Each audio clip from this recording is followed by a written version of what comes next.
Can you say that again? How does the guy in the plane sound? Hey, I'm Marcus.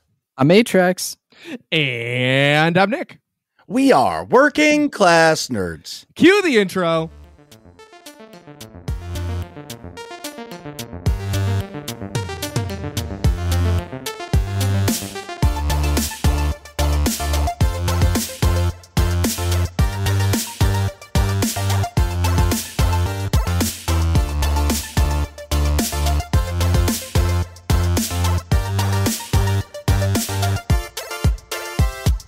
That's right, we are Working Class Nerds, the podcast that gives you no information about your favorite information. Today is Fun Day Monday, November 21st, 2022, and you can find this 177 Turkey Day podcast on Apple Podcasts, Buzzsprout, Google Podcasts, Stitcher, Spotify,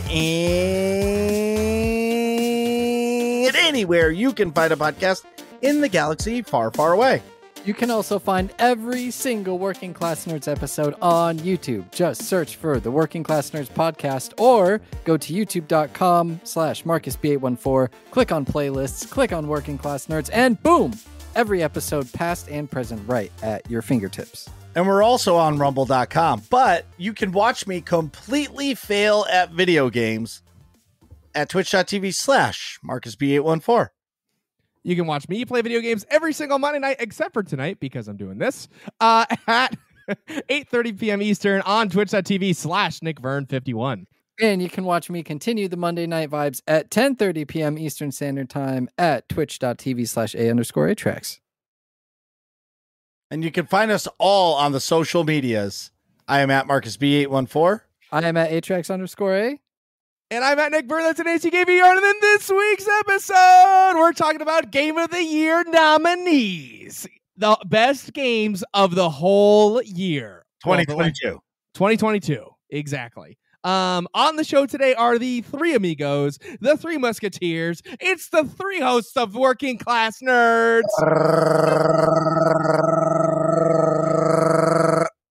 But before we talk about the best games of 2022, Atrax, what have you been up to?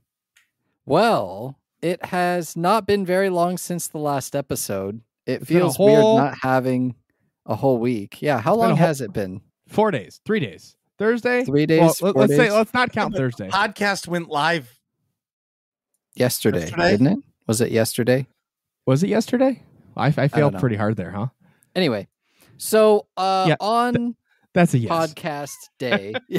Yeah, exactly. So on podcast day, that evening I re-downloaded Rainbow Six Siege. Whoa, great game. And yeah, great game. I had a great time when I was actually playing it, but I have I have a couple issues. The main one was like the queue times. I think I waited on average 5 minutes for a game in like the quick play section. Really? Oh, and maybe that's weird. Yeah, and I don't know. Warzone 2.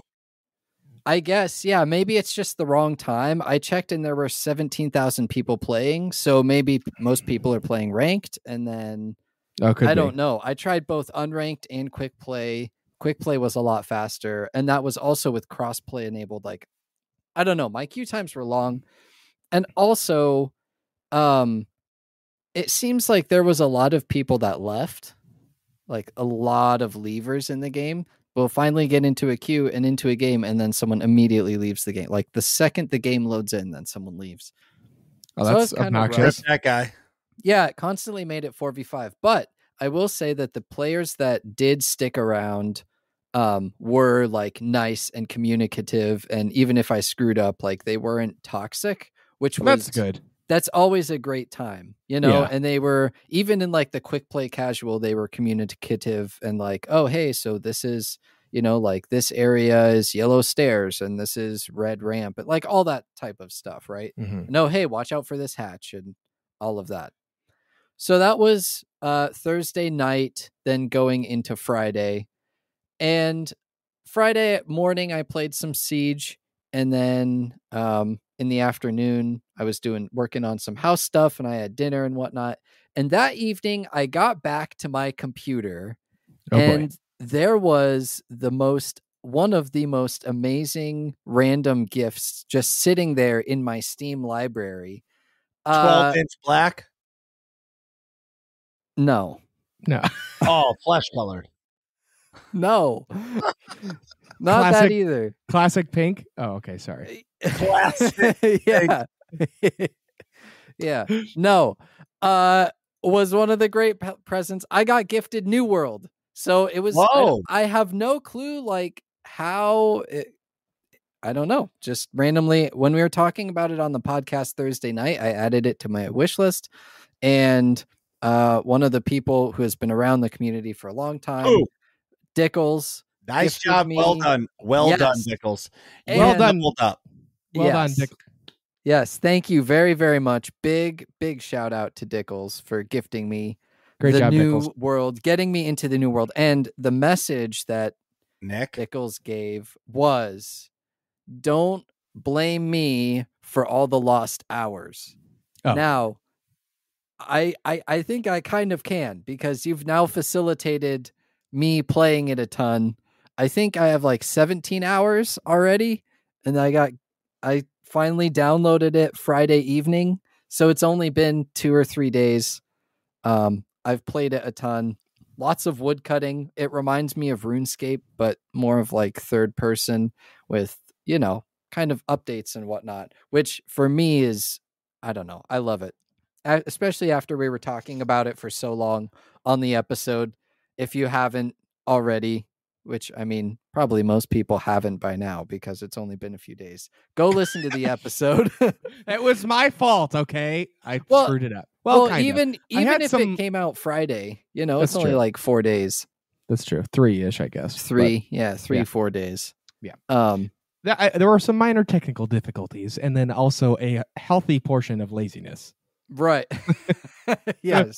A nice healthy portion of weekendness. Yeah. Well, I feel like because we produce the podcast the next day, because Zencastr sucks ass now. Yeah. That like it allows for complete laziness to happen. Oh yeah. Yep. Like legit, like the old Zencastr, we would click post-production and it would be ready in 15 minutes. Yeah. Right. I mean, if it was a wild episode, it'd be a half hour, Right. And so you could edit it in one day. Right. And also you could click run post-production and still be chatting with the guest. Like when you click post-production now, it shuts everything down. So like we would finish the show, download the individual tracks for, just the backups, and then click post-production within 20 seconds of, ending the show, and then just keep chatting for however amount of time while the post-production's running. Right. And then we could, hang out or whatever, and you might not even notice that it all of a sudden, oh, hey, it's done. I can go finish editing. And that takes, 8 to 10 minutes at the most. It's not that long, but. Right. But yeah. Now it's like you got to shut everything down, and because it's like even if you click no video, it still renders it with like a little square image of like an M for Marcus B814, like the account name. Right. So. Yeah. Yeah. Zencastr issues. Yeah. Zencastr is not fun. But so if you haven't heard the episode, tying it back, I got addicted to New World now because of all this serendipity.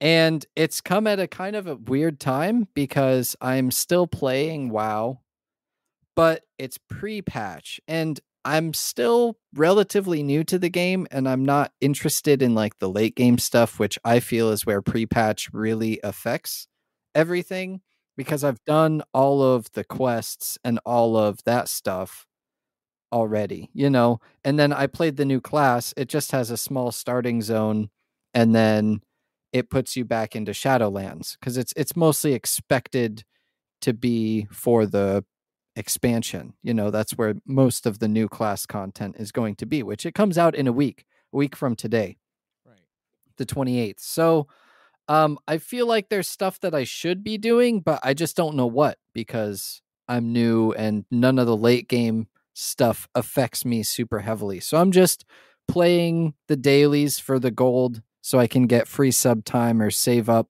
Blizzard cash. A couple casual dungeons here and there to get used to the new class, and yeah, just vibing with that. And now, especially with New World, then I'm gonna, that's filled my time pretty well. I do want to say I've run into this issue with WoW and New World and Destiny, and I play Apex with some people sometimes.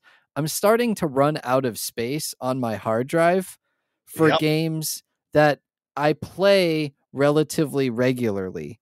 I think it's like 400 gigabytes of games on my hard drive total, and the top or maybe 6 or 7 of them are over 50 gigs. 50 gigs or over. Right. So a majority of what my hard drive space is being used for is only a couple of games. And it's rough. Do you have another slot you could put a solid state or a hard drive in? Yeah, I already have 2 hard drives. I technically have 3. You have an external and 2 internal? I've got 3 internals. So I have a 250 gig solid state for my processor or for my Windows and everything. And then I have a 2 terabyte and a 1 terabyte. But the 1 terabyte is mostly used for all the video stuff. All the VODs and the everything. Got it. I have 3.63 terabytes filled with games. I have 100 gigs of a 1 terabyte extra, and then my local disk, I have 600 gigs used out of a terabyte. Wow. Where do you see that? This PC. Oh, yeah. Anyway, the thing hold is, for A-Track, because you're diving into New World, right? Do you find yourself that you're gonna play less WoW when it comes out? Because that comes out in what, 2 weeks or next week? Next week, yeah, a week from today.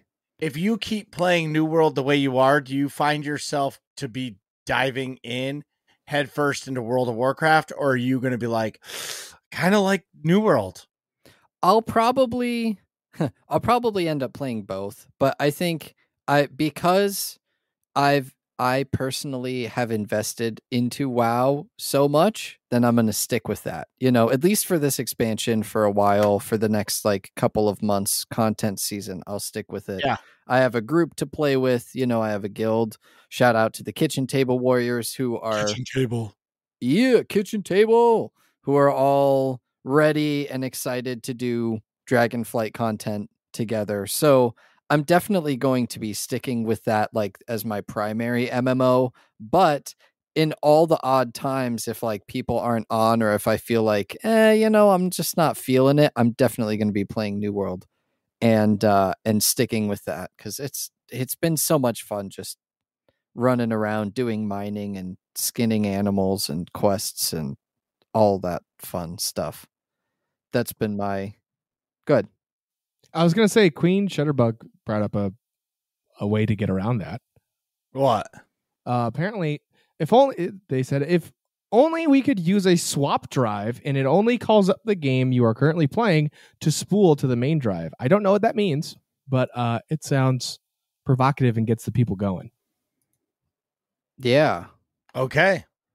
You could have them all stored on a backup drive or something, and then only when you need to. Backup drive. Backup. Backing up. Is this a song you're referencing? I just made it up. Oh, okay. We're just vibing. Okay, I'm with it. I think I think I killed the vibe a little bit there, but no, that's okay. That was great. No, it's okay. No, you didn't. But also in the same sentence, it's okay that you did. Everything's good here. We're all fine. Fine. Everything's fine. Thank you. How are you? Some vibe troopers just got shot, but we're all good down here. Yep. Yeah. Oh, man. Some vibe troopers. Yeah, I didn't miss, unlike the vibe troopers. Okay. No. Well, Han Solo doesn't miss, right? Right. Yeah. Oh man. But yeah, so that's a majority of what has been, and it's for me, it was like so crazy and exciting that just randomly we're talking about it one night, and then the next day, even before, I had to like double check to make sure the episode wasn't out, because I was like, how did you? I put it on my wish list on Steam, I guess, but how did you know that we were just talking about New World? And I was saying on the episode, yeah, if it goes on sale, I'll probably swoop it. Oh yeah, And they now, did that. Like, Sorry, they did that before the episode came out. Yeah, exactly. And I was like, well, now I got it for free. I guess I have to play it. That's wild. And so, yeah, I've just been having a ton of fun with that. It's the MMO stuff all over again. And I've decided to kind of wrap things up. I've decided that if I'm going to try playing at like what I think is a peak time for Rainbow Six.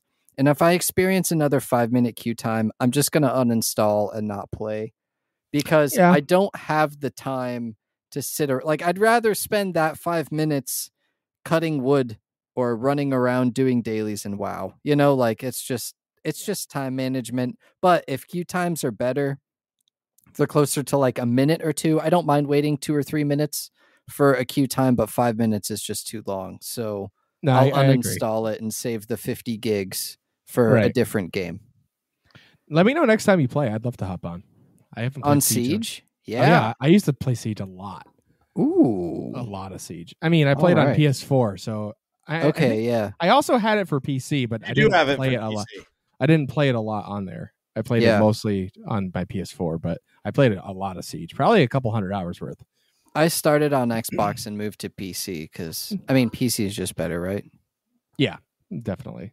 I would wonder how. That's something I want to talk about. For what? PC versus Xbox? PC. Well, see, like for Siege, like obviously the aiming's definitely better with a mouse and keyboard, but like I had I used the Astro controller that has the paddles underneath, so I would set the lean buttons to the paddles underneath, and then I could still aim and shoot with my other triggers. Right. And you said made like the aiming and leaning like way independent, so I could like lean out and like shoot like I was playing paintball kind of. Yeah, that's what I have for me. My mouse, it has buttons on like I can push the mouse wheel left and right, and I have my lean on that, so I can context lean left and right if I need to. Oh, that's nice. What kind of mouse do you have? Logitech G502. Oh, I have a Logitech mouse too. I've got a 403. All right, I'll step my game up. There you go. Best, in my mind, best mouse I've ever used, ever. G502. There we go. So, Marcus, how's it going for you these past couple of days? It's been going good. It's the final work push before Turkey Day. The final countdown. Yeah, everything I use is Logitech. But anyway, I did something fun. I'm not telling anybody about it. There is a secret quest in the Discord right now. There's a secret quest in the Discord? Yeah, I'm not telling you where. I'm not telling you how it works. I just started it, and that's it. There is a quest, and different parts will unlock. I've been working on this for a while. No, Nick and A-Trax know nothing about it. So this is the first I'm hearing. Yeah, I'm sitting here like scouring the Discord. I know, I'm clicking everything I haven't clicked yet. I'm like, what do you mean? Yeah, so I'm trying something new for fun. The whole like secret quest thing for Destiny kind of got my mind working. It's a 3-step. You have to unlock stuff, and it'll all be hidden in the Discord. In the winner, they're gonna win something cool. So that's my only time I'm gonna talk about it. What is what? How? When? I'm not telling anybody. It's Dude, there. I'm gonna be up all night doing this now. All right. Yeah, but we can't win. Yes, you can. That's true.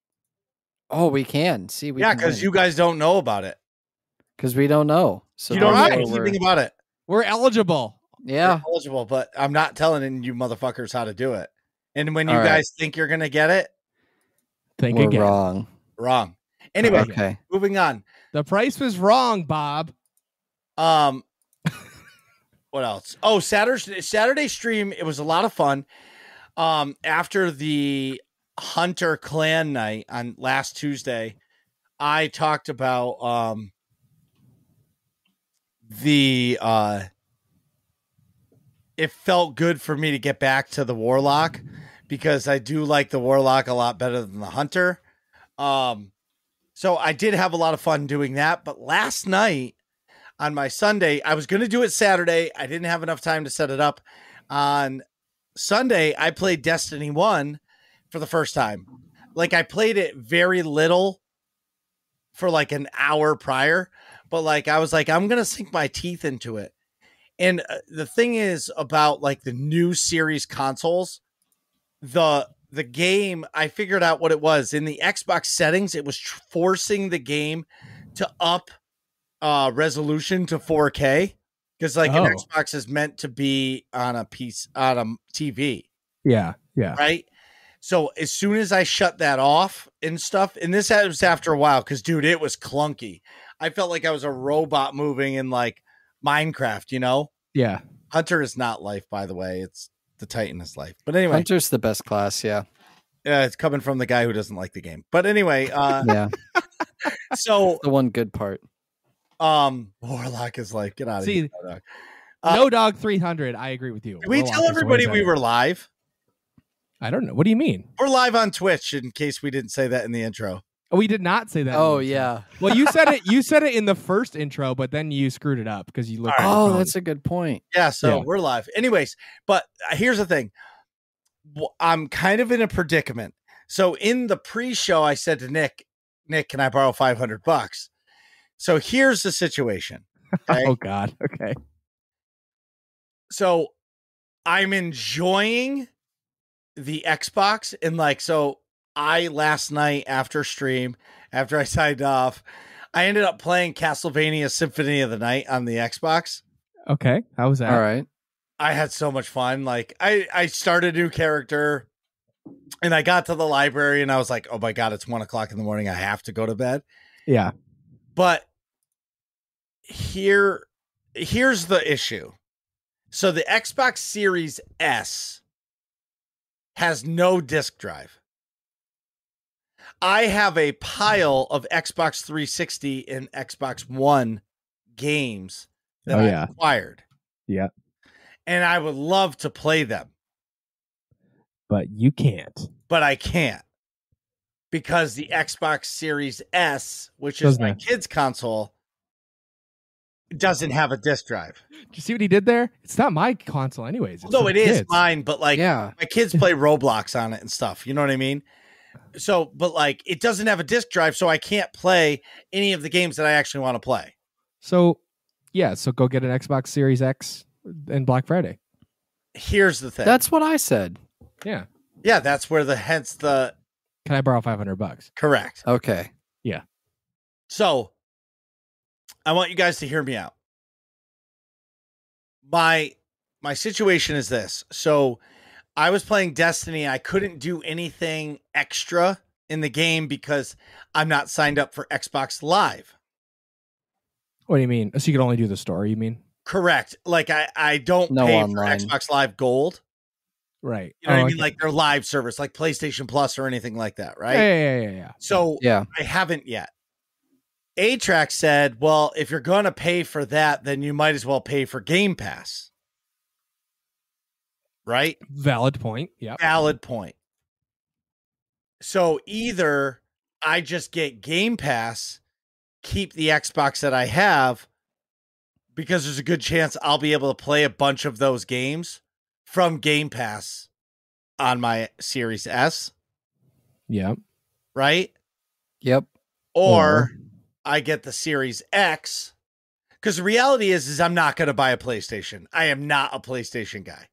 Yeah, and you don't like the game style that they have, like thrive on. Like you're not going to enjoy Horizon. You're not going to enjoy God of War. You're not going to play the Spider-Man game. Like actually play it, not just play it for the kids. You know what I mean? Right. Exactly. So like, there's no motivation for you to buy a PlayStation because you don't really like any of their exclusives.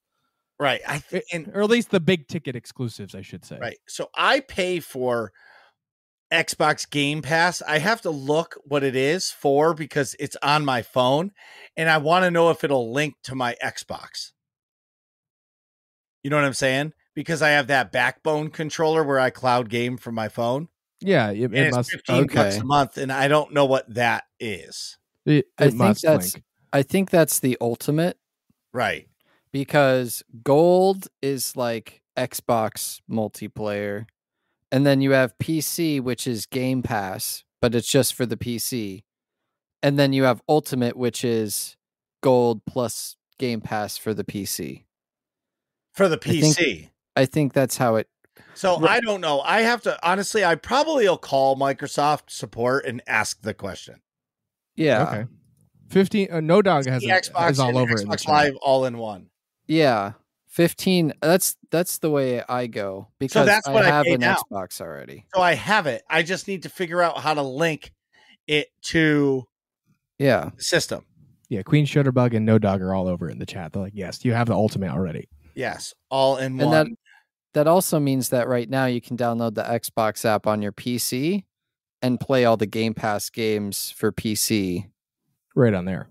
Right. Yeah. So here's my predicament, though. I haven't looked at what the game list is to see if the Xbox 360 games are on there that I want to play and some others, right? So I don't know if I just say, shut up and just use the Series S and see if the Game Pass has the games that I want to use. Right. You know what I mean? Yeah. Right. Or get a Series X. And I'm kind of torn because, like, one thing that came out of the Destiny stream yesterday was that I really okay, look how I'm sitting right now, right, guys? See how I'm like straight up, I'm sitting in my chair, my hands on my mouse and my keyboard, right? Yeah.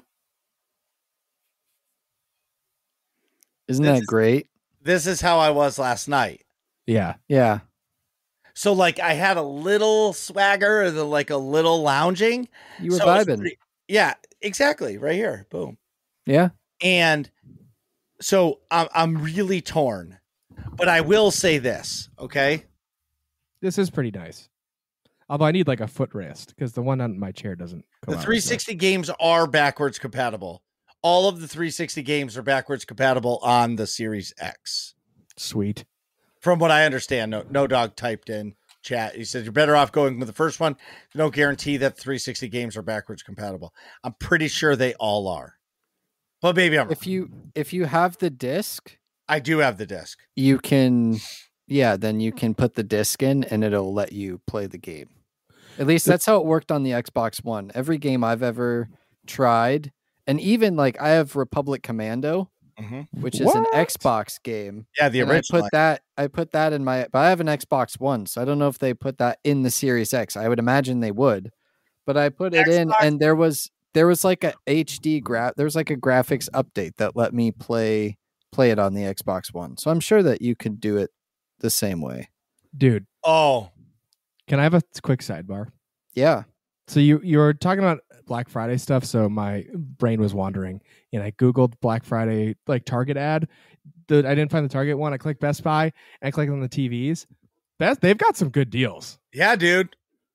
They're like actual good deals. Bro, Black Friday is back, baby. Like this is, I would throw elbows for this. Dude, people are talking about camping out again because they're saying that like the new Samsung OLED TV is like a quarter, like 75% off. Well, this one, I was looking at a Samsung right here. It's 4K, 75-inch TV. It's a 4K. It's an LED, not an OLED, but Samsung Smart TV 4K. It's $580. What year is it? I don't know. Probably old. No, you just got to look. But anyway, but my point to you, Nick, is that's really cheap. This year, shocking. They're coming, like Black Friday's back. Like the last couple of years because of COVID, they've been like really like, you know what I mean? But like supposedly now all Best Buys, all GameStops are going to have PlayStation 5s and Xbox Series X's at the door. So that means elbows will be thrown. Right. But what I'm saying is also to your point, that TV's from 2012. So that's why. It's old. Yeah, that's an old TV. Holy crap. It's a Samsung Series 6, and according to Google, it's that's from 2012. Which I didn't even realize they had 4K stuff in 2012. But there are some really good TVs. Like, you got to look at the deals on the new stuff, like the QLEDs and the OLEDs. Right. Yeah. That's where you're going to get your deals. But anyway, so my point is projectors. Yeah. I'm not a projector guy, but I can respect it. Dude, some of the projectors now, dude, we got a projector and it was like $64. And it works unbelievable outside. Wow. It's sure, it's not like perfect, like quality, but like for the kids to watch Minions outside, it's completely fucking fine. Yeah. And I mean, like we set up the Nugget and the kids chill. But anyway, and they sell projector paint. You can like paint part of your wall. Right. Oh, I was going to say, I feel like a projector, you need a specific surface for that. You do. You got to buy a screen, but you can buy this like a roll of the screen from Amazon for like $15. Yeah, that too. You know what I mean? And just nail it into your house or put a couple hooks on and you're done. But anyway, so I'm really torn on what to do. And I wanted to have this conversation with you guys to get your opinions. Well, can I give one more piece of evidence? What's going on in my head? Okay. I think I'm going to stream a different game once a week. Okay. So, variety night. Variety night. Like a mix-up Monday type of thing. Not literally Monday. Yeah. But yeah. I think I need it like that because like playing SWTOR the other night, I had a lot of fun. Playing Destiny 1, I had a lot of fun. Like I really Steam sale starts tomorrow. I put it in the notes further down, but like Steam sales, autumn sale starts tomorrow. I'm hoping Elden Ring goes on sale because if it does, I'm going to play that on stream. I can't wait. I really hope it goes on sale for that reason too. Yeah. Like I just want to try it and like get really fucking mad. But dude, like here's the next thing. Like what if I love it? Yeah. Like I've never played a game like that. And right. Nick, I can see it. Nick's face is like, there's a 0 chance that you like this game. Probably not. I mean, I know you're not going to like some of the mechanics, you know? Yeah. Like you don't like weapons degrading, which I don't think that's a mechanic, but like you dying and losing all your stuff and having to go back. And it is completely unforgiving about how difficult it is. Like you have to have to do the dance perfect in every fight. You'll lose your stuff a lot. Right. And you'll hate it. And then you got to start over again. But at least the advantage is that your health doesn't, like your health potions, at least you have a set amount of like Estus. You know, like in Bloodborne, you can use all your health items and then you don't have any anymore. Oh boy. And you're just screwed. Yeah, that's not good. Yeah. Huh. Anyway. No, I killed the vibe. No, I was thinking about it, but either way, like, okay, so if it goes on sale for $40, I fucking spend $40 on Starbucks, right? Like, yeah. Like, so spend $40 and for even if I have fun playing it for 3 hours or I fucking hate it and the chat sees me snap this controller in half, like, because it could happen. Yeah. Like, to me, that's worth it. Okay. Absolutely. Like I've spent $30 subbing to Final Fantasy 14 so I could play with Doc for a night or two. And knowing that I'm not going to play it over 60 days. Yeah. You know what I mean? So like, I feel like there's a cost benefit to things and I want to start doing that. So it's going to happen. But back to my question to you guys. Would you guys keep the Series S and just use Game Pass? B, buy the Series X and use Game Pass and use the games that I have? Or C, just use my PC? And then you're paying $60 for a new controller. That's right. Thanks, Scarlett. Yeah. I mean, I feel like I'm leaning PC because you don't need to. Because you can just play all those games on Game Pass through your PC, right? Not everything. No, so the Xbox, like when it's actually on the Xbox, it is better. There's more games available because they haven't ported everything over yet. Okay. Oh, that makes sense. Well, I think step one is you got to figure out what you want to play and what's in the Game Pass and what's not, because like that's really where you're gonna have your definitive answer. Because if there's a lot of things that you want to play that are only on your discs, then the Xbox Series X is worth it. But if there's really not, but if like almost everything that you would want to play on discs is also on Game Pass, then it's not worth getting the Xbox Series X. Do you follow?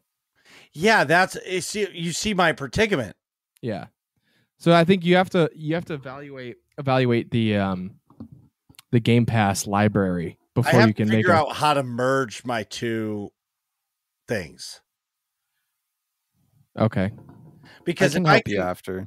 All right, so if I can merge my Xbox, the thing that's on the Ultimate that's on my phone to the PC and my Xbox, I think that will help me immensely, because like I'm not upset with the Series S. You know what I mean? It does everything I need to do. Yeah. Now, if I start playing new games on it, yep, you'll see how the Series S is fucking terrible. Yeah, because it bogs down. It lags behind. Yes, right. It's not like this is basically just an upgraded Xbox One. Right. You know what I mean? It's not the actual new generation. They did something to be able to provide a system for people, but then they realized they made a mistake, because now you can get that thing for $250 and it doesn't sell. Right, because it's really it's underpowered. So I have a question. What you use for your phone and the account you use for your phone and the account that you have on your Xbox, are they the same one? No, or they're different. No, okay. my Xbox account is my original account, and it's like my email's like DJ Marcus B something. Wow. Well, okay, that's the problem. You got to link at Yahoo. Right. Like it's old. And yeah, it's old. And like every time I forget my password, it's a nightmare to get recovery, because I like need to change my email on the Xbox, and that's a pain in the ass too. All right. Yeah, you should call Microsoft and merge the accounts. If you can, merge them or something, because I was going to say, that's all you need to do is just sign into that account, and you should. I was surprised that you were paying for it and you already like weren't using it, because if you have cloud gaming on your phone, you can definitely play on PC and on Xbox. So I would just sign in to your Game Pass on your Xbox and on the PC. And like Nick said, just go through the games, right, and decide what you want. And then you can decide if the Xbox is worth it or not. And same with Black Friday. Black Friday's coming up. Cyber Monday's coming up as well. So you can check for deals and stuff too. Maybe you get an extra controller in case you bust your Elden Ring one, you know? Yeah, so if I I could totally see. I'm I'm not. I don't think he would crush it in his hands. I would just crush it in my hands. I wouldn't. All right, like that's not me. I don't throw shit.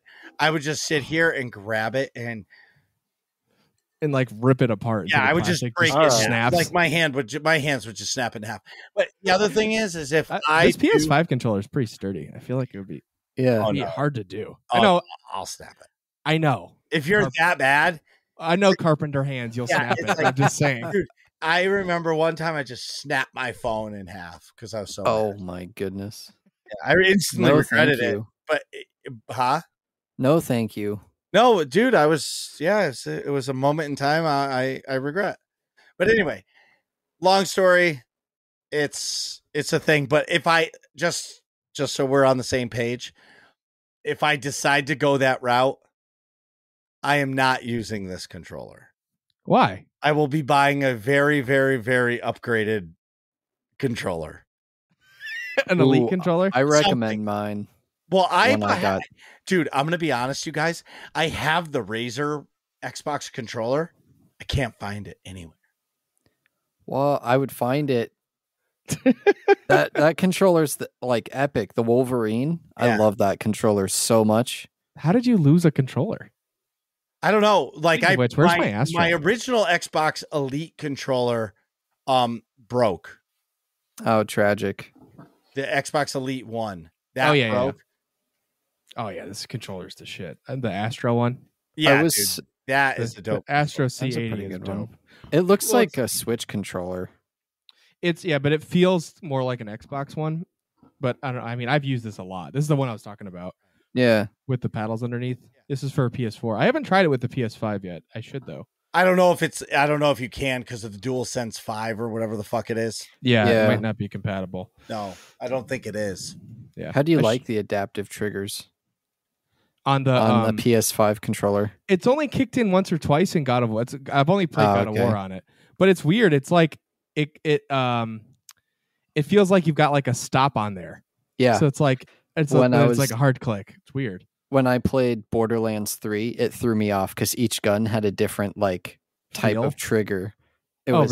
It's so for me. I thought it was really, really cool. It's like the only thing I liked about the PS5 controller. I gotta try it with like Call of Duty or something, a game that actually uses it because I think it only comes into play like once or twice in God of War. Nick, right? You got the Modern Warfare 2 PlayStation, right? Yeah. Did it give a game code? Yes. You should give that away. I already used it. Oh, rip that guy. Which is really dumb because I'm not going to play it on PS5 ever. I should have given it away. That was really stupid. Oh, well. Anyway, that's it for me. Nick, what about, how has your shit show rodeo been going? My shit show rodeo has been pretty interesting. I thought I didn't have a lot to talk about, and then I started typing stuff, and I realized I got some things. So normally this is what I would talk about stream, but since we're recording during my stream time, obviously that didn't happen yet. So there's that. But I did finish the Call of Duty Modern Warfare 2 campaign on the PC, and it was fun. You know, it's successfully Call of Dutied. It's shallow but enjoyable. You know, you shoot the bad guys shoot at you. You do some, acrobatics and stuff. You use some sneaking. Yeah, and it's awesome. And it is awesome the whole time. Michael Bay moments. Doing the Call of Duty campaign is always fun. Like, I don't care how linear it is. It never needs to be open world. Exactly. It doesn't need to be anything that's not. You go in, it's the same thing. You land in a drop zone. They say, here's our all right. Here we go. We gotta go get the bad guys. Yeah, and then the bad guys set an ambush. You're Army Ranger 6. Right, you shoot a bunch, and then all hell breaks loose, and that's when you have to use a special weapon of some sort, and then it comes down a little bit, and then it builds up one more time, and you have the big battle. You kill or capture, or bomb, whatever, and then the mission is over. Next mission. Yeah. This is too much for us. We need to call in air support, and then you teleport to the guy in the plane, and you're like, exactly, and you're like, wait, can you say that again? How does the guy in the plane sound? Anyways,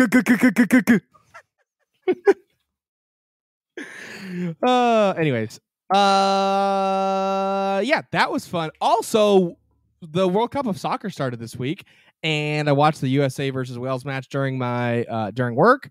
I had it on while I was packing up some samples, and the USA pulled a tie out of their butt against Wales there, so that worked out pretty decent. The frustrating part is they could have won that game. They could have won. They easily could have won that game. They completely shit the bed in the second half. They were up. Yeah. They were great in the first half. They were up 1-0, and then second half, like, they were totally terrible. But Atrax, what were you gonna say? Didn't watch it. Oh, you said they had it in the first half. I said not gonna lie. He had me in the first half. I will say, like, there's all this drama about like the work, like the workers in the country, in Qatar. Yeah, but like the stadiums are dope. Yeah, 6,500 people died to make those things. Really? I didn't know that. Yeah, they use like slave labor. Qatar's like a terrible place. It's really a whole tragedy that like they just paid off and bribed the FIFA officials to vote to have the thing there, World Cup there, and they just used slave labor to build a bunch of stadiums to the tune of legit like almost 7,000 people dying while building the stadiums. Really? Wow. Yes. Well, the estimate's like 6,500 people or so. So like that's the thing is like I read some like drama about like the country itself and like it's a totally dry country too, so there's zero alcohol. You can't get any alcohol in the stadiums like to watch the games. But it's the same way in England. No, it's not. England, you get beer everywhere. You cannot drink inside stadiums in England. I don't think that's true. 100%. Then why do you think they're all wasted at the pubs before and after? Because that's all they do anyways. But the rest of Europe is different then. Because I remember there's German fans are from Belgium or something, but they were chanting, "We want beer. We want beer." So like it's common somewhere, like the rest of the world. But yeah. What was I going to say? That actually probably tracks because I feel like the English folks get really, really rowdy at the soccer games. Yeah, you cannot have booze in there. Years ago, back in the day, all you would see is people smoking cigarettes and drinking coffee. Interesting. Well, I can follow that. And also, too, like it's not like a football game where like there's an American football game where you can stop and there's times to get up to go get a beer. Where like a soccer game, you're kind of locked in. Like you're just there. Yep. Yeah. Except how big the beeline is for at halftime. Oh, yeah, exactly. That's a good point. I feel like I would want like a condom catheter or something. Just pee into a leg bag. I would just go early in the game. You know, yeah, but you might miss that sweet like breakaway goal right in the beginning. Yeah, or you something. can't. I guess, but it's you're better in than that seat for it's like a in movie. the line. It's an hour and a half that you're not moving. I guess that's true. Right. That's fair. Screaming, what do I know? Songs. Exactly. Clearly anyway, not a soccer jumping up and down. I've never. Go ahead. I was gonna. I would be locked in. Though when I went to that Liverpool game in Boston, that's all. I didn't even move. But it's the same deal. I was glued to my seat. But yeah. So I'm looking forward to the World Cup. I am pessimistic about the USA getting out of the group, but especially after they played pretty poorly in the second half against Wales. But I put my Christmas decorations up, and it's kind of the first time I did that, like on my own. And I don't have the tree up yet, but I have like a bunch of other accessories elsewhere. So that was cool. That was kind of a cool experience, and like really made my apartment feel a lot more like mine and like homey. Because I've never done that. Like I put up the tree and then you start wrapping a couple gifts and you put them under the tree. Right. And I'm like also way more proactive with my gifts this year. Like normally I don't even think about it until December. But I'm already like, all right, what am I going to like? Let's get this, and this because I don't want to have to get last minute shit. Yeah. I'm like, I think I'm becoming an adult or something. It's weird. Crazy, man.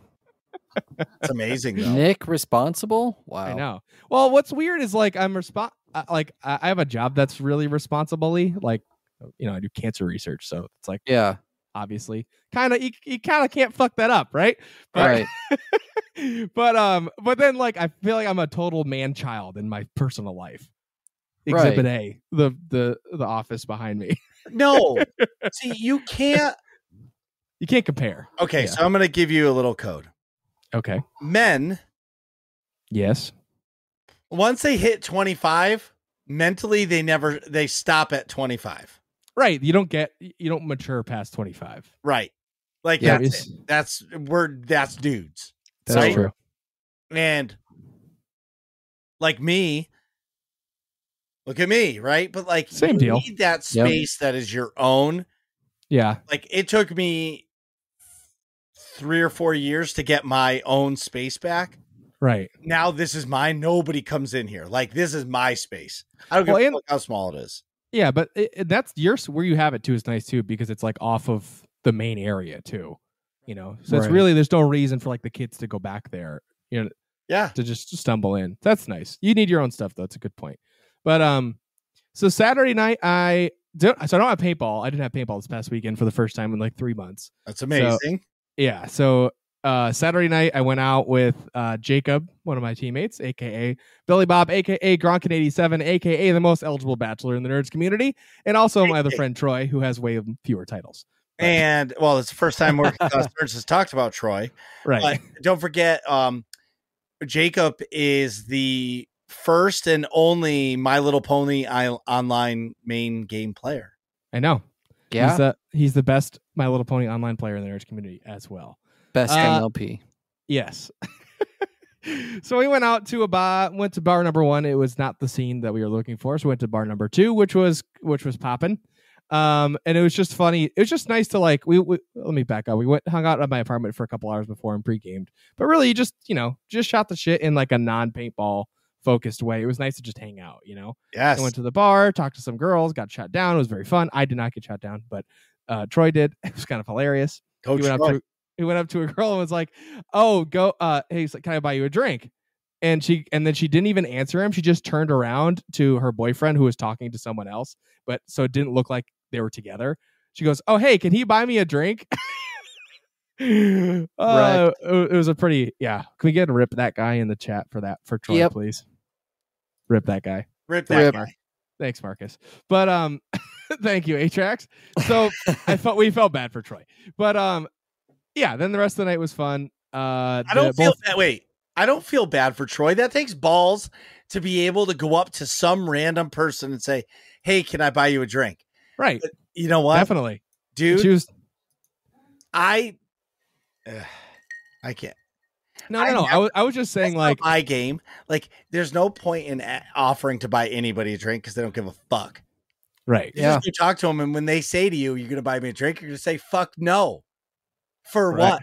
So you can take the drink and go back with your girls. I'm gonna make you want a drink from me, and you'll be back asking me for a drink in like 10 minutes. Peace. Later. There you go. Can I get a vodka soda? Yeah, that's. I don't typically offer to buy girls drinks either. I'll just start chatting. I'm like, "Hey, what's up?" I have no choice now. I'm married, so so you have to buy her a drink always. Every drink is paid for by me. Yeah, right. Yeah, even your own drinks. Rip that guy. Go ahead. Hold on, I'm putting the rip guide for you in the chat. It's really nice. It's really nice when she pulls out her card and pays for it, because I'm like, I'll take the toy. They're like, "Oh, 16 or 24 ounce," and her card is on the table. 24, please. Yeah, let's go. Let's go. Make it 2. Do the intro. 2. But anyways, that was fun. Saturday night. Then Sunday, woke up late, did the get some hangover foods game. That was fun to like show my friends like the sweet breakfast sandwich spot that I like. Rice's was at the place where my shop is, and I was there, and they didn't even come and say hi. Okay, in my defense, I did have hangover brain, so I was not thinking clearly. Like, how do you go there and not park even at the shop? I didn't even park it. Yeah, that's exactly, because I was in a car train. I just I was leading the way. I parked in the parking lot like a lemming, just followed them right off the cliff. Right? Yeah.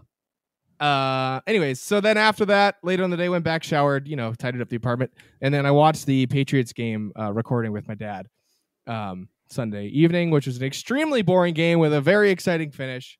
If you don't know, it was 3-3 the whole game. In the last literally 5 seconds, the Jets punted and the Patriots returned the punt for a touchdown, and the game ended. Wow. But it was 3-3 at the end of the game. Before that, it was awful, terrible football. Or it was good defensive football. No, it was terrible offensive. I mean, also some good defense, but mostly terrible defense. Yeah. Defense. So then I get home from work today, and my shower drain has always been a little slow to drain. Thanks, guys. And spoilers.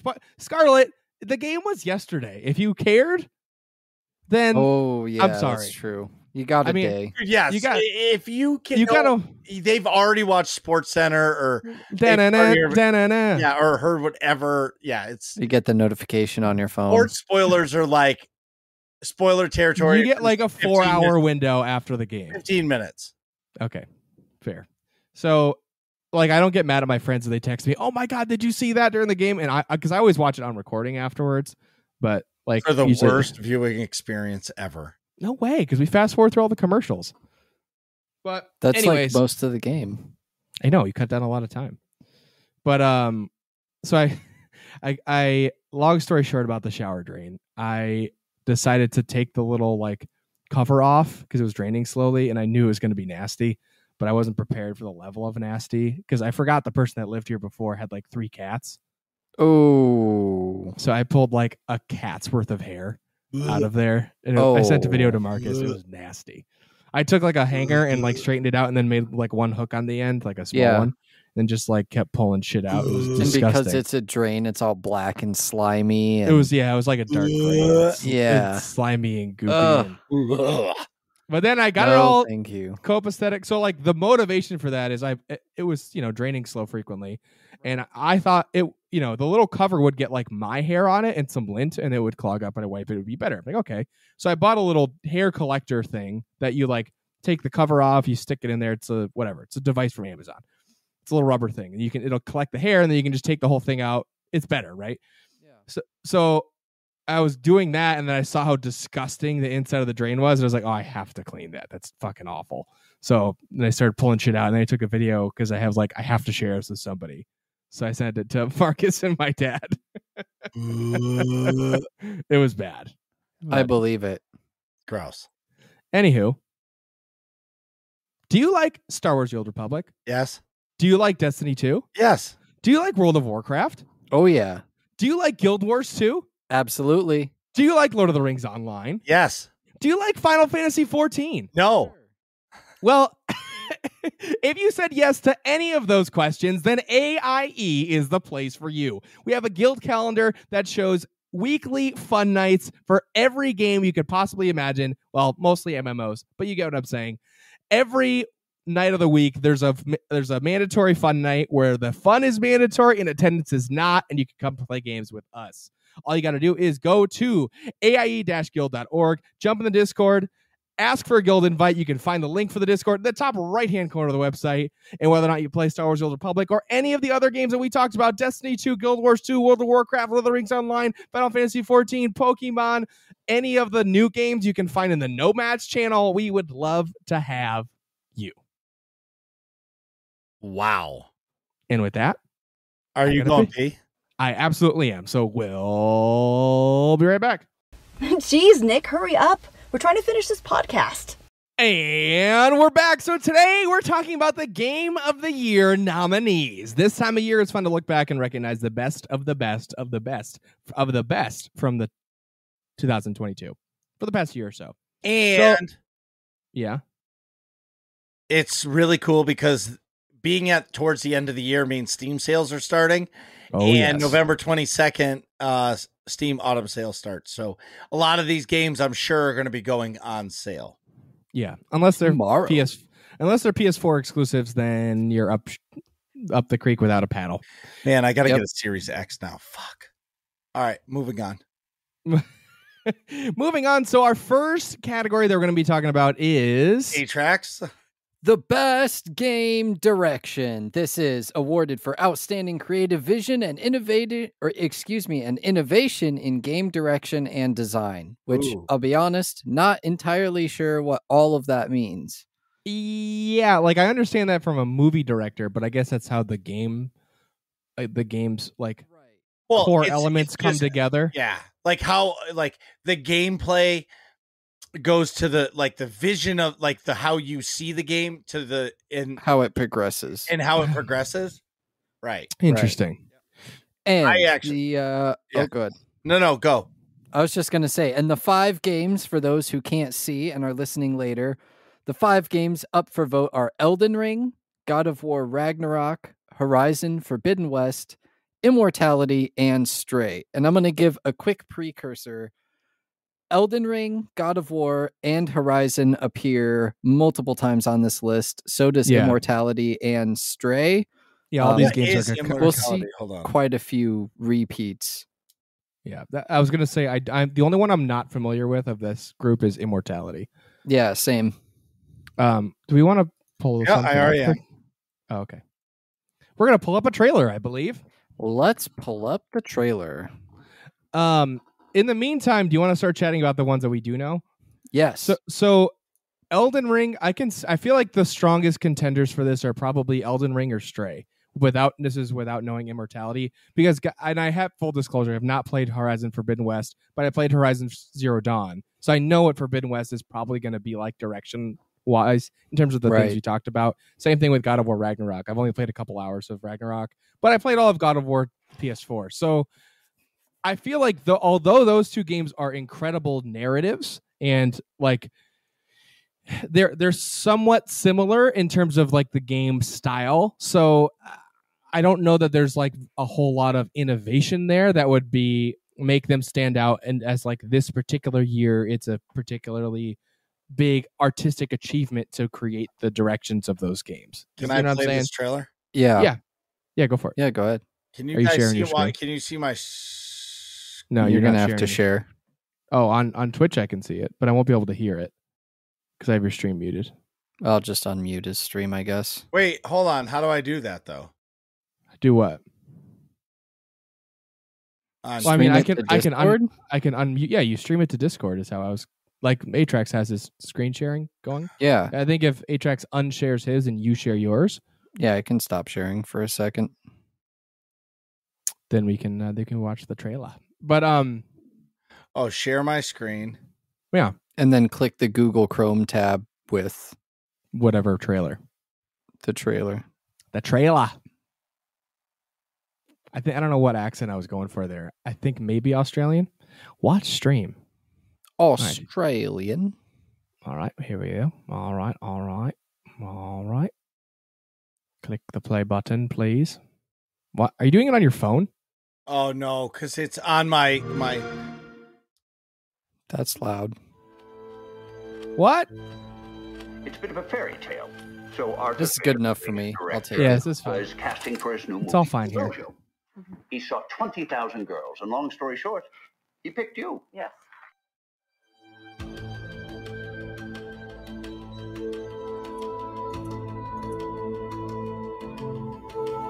I do remember this game. What is your name? Marissa Marcel.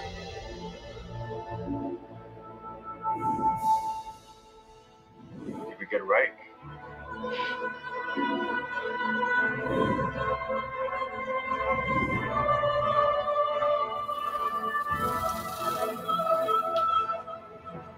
It's not who I think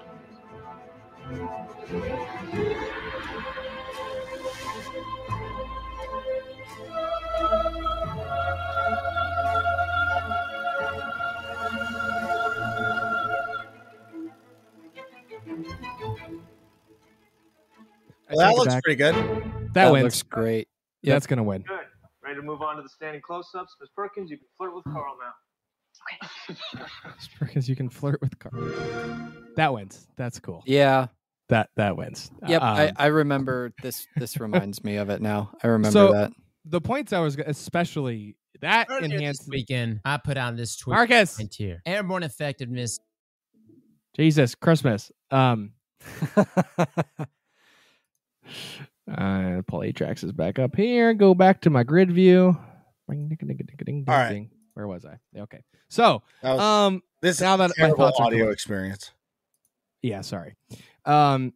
So I was gonna say God of War Ragnarok and Horizon Forbidden West are not gonna win because I think they are not novel for this particular year. They're very similar structures to games that we know from years and years ago, but also they're sequels to games from years ago. So 2017, I think, or 16 and 2018 respectively. So like it's not that novel.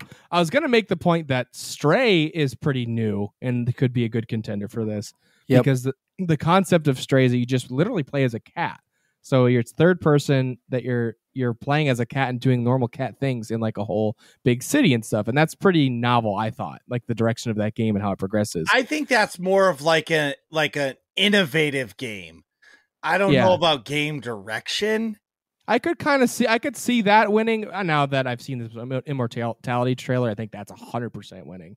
But probably because Elden Ring, you could have a lesser argument to be made because it does take that Souls game experience and expands upon it. I feel like Atrax, you've actually played it, so you could probably speak to that better than me. Stray? Elden Ring. No, Elden Ring. I thought you were talking about Stray. No, I moved on. So for me, I'm thank you for bringing it to this because for me, Elden Ring places in the middle here, third behind Immortality and Stray, because I agree with you about that. That both of them feel more unique, but Elden Ring places higher for me than the other two kind of sequels because while it takes a lot of elements that are familiar from the Souls-like series, and it's the same developer, this one is a lot more open world. And they were really innovative, and they did a great job with like it definitely says outstanding creative vision and innovative design, in-game direction and design, because they basically said we want a open world, like a real big open world Souls game, and they made it. Like they nailed it. You can go in any direction, you can do whatever you want. There's all sorts of stuff to do. And so I think they're like, it was very clear they had a vision, and then they succeeded.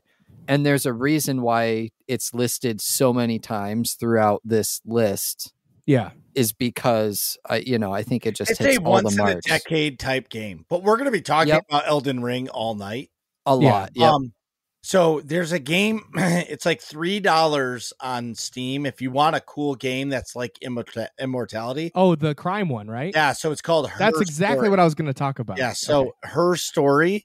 It's about a murder that takes place, and you have to find out if the wife or the girlfriend did it by series of police interviews. And it's like segments of the interview. Right. So like in the old, you're searching through police files. So like you have to type in keywords in order to get unlock the word. So like you type in murder, a video shows up of her saying the word murder.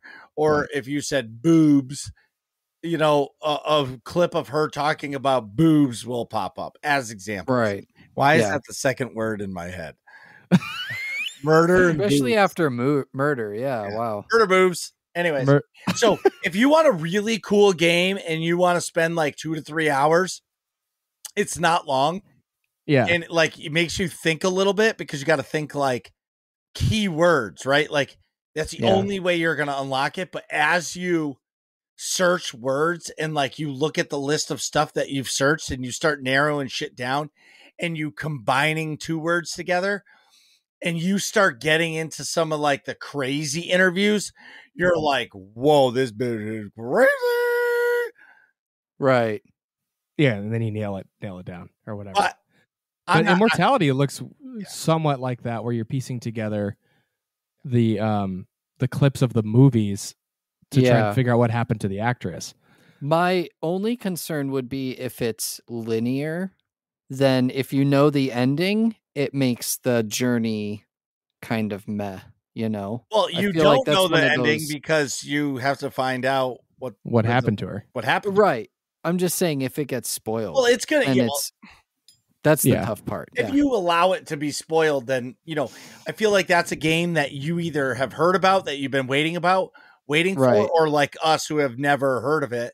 And now you can play it. And like, I wonder if that game's on Game Pass. Next slide. Next slide is best art direction, which it is kind of the same thing. But what this means is outstanding creative and technical achievement in artistic design and animation. Stray. And the only difference between best game direction and best art direction is instead of Immortality, it's Scorn.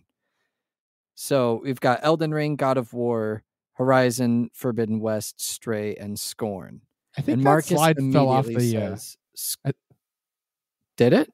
Yeah, I don't see it in the notes. Oh. What is? That slide. Best but I mean, I can just look at I can just look at it on your your screen. Hold on. I think this one's a pretty quick cut and dry. Yeah. I'm gonna play the trailer. What I don't know what Scorn is. For Scorn. Yeah. I would also say Stray. Stray here for art direction. That makes sense. I got to see what Scorn is, but I'm not really mostly because I know how difficult Fur is to animate and an entire game involving cats and whatnot. Like that's got to be ready? rough. Yep. Let's see it.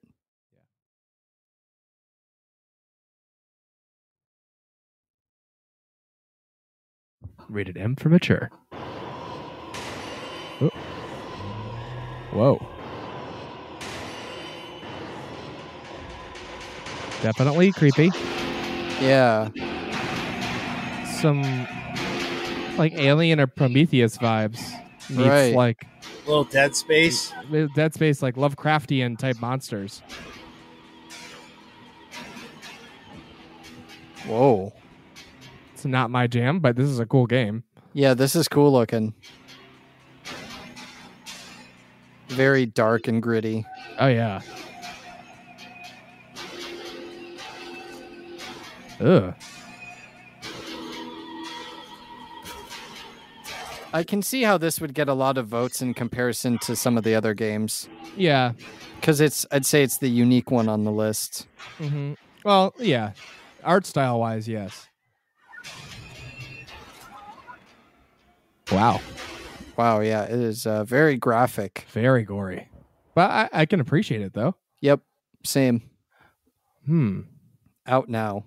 Wow, that's interesting. I Yeah. can see that giving Stray a run for its money. Absolutely. At least in the art department. We're Mike here, and in today's Marcus. Mike here. All right. We're back. Oh, I clicked the wrong button. It's okay. There we go. We're back. And we're back. For those of you who can't see it. Watch your stream. There we go. I Go stopped. back to grid. Yeah, Okay. Instead of clicking little close hokey Marcus's stream, I clicked stop streaming. All right, so moving on from art direction, I think we're kind of over that one. Scorn, I think. Wait, for what's art the direction, consensus? It's Scorn. I'd give it to Scorn. I would give it to Scorn, maybe I think Stray, Stray. one of the two. Stray, I could see either one winning. yeah. They're both very visually. They look very visually difficult. Stray because of all the fur mechanics and everything like that, and Scorn because of the viscera. Mm-hmm. Viscera. The viscera and all of the textures for like the world is very. There's a lot of stuff happening too, And it's the all of that, fog. like, the fog. Yeah, like there's a lot happening in that game, and I appreciate the art. Of it. It's not my vibe. I don't like scary stuff like that, but it's very cool. Shout out to VFX artists around the world working hard to bring us awesome art. So you got Call of Duty Modern Warfare 2, Elden Ring, God of War, Gran Turismo. Well, for audio. Yes, for the next section. Oh, I thought you said it. Marcus, are you hosting now? No. So, for best audio design, which is not to be confused with one later, which is score and music, best audio design, the best in-game audio and sound design, and the nominees are Call of Duty Modern Warfare 2, the newest one that obviously released this year, Elden Ring, God of War Ragnarok, Gran Turismo 7, and Horizon Forbidden West.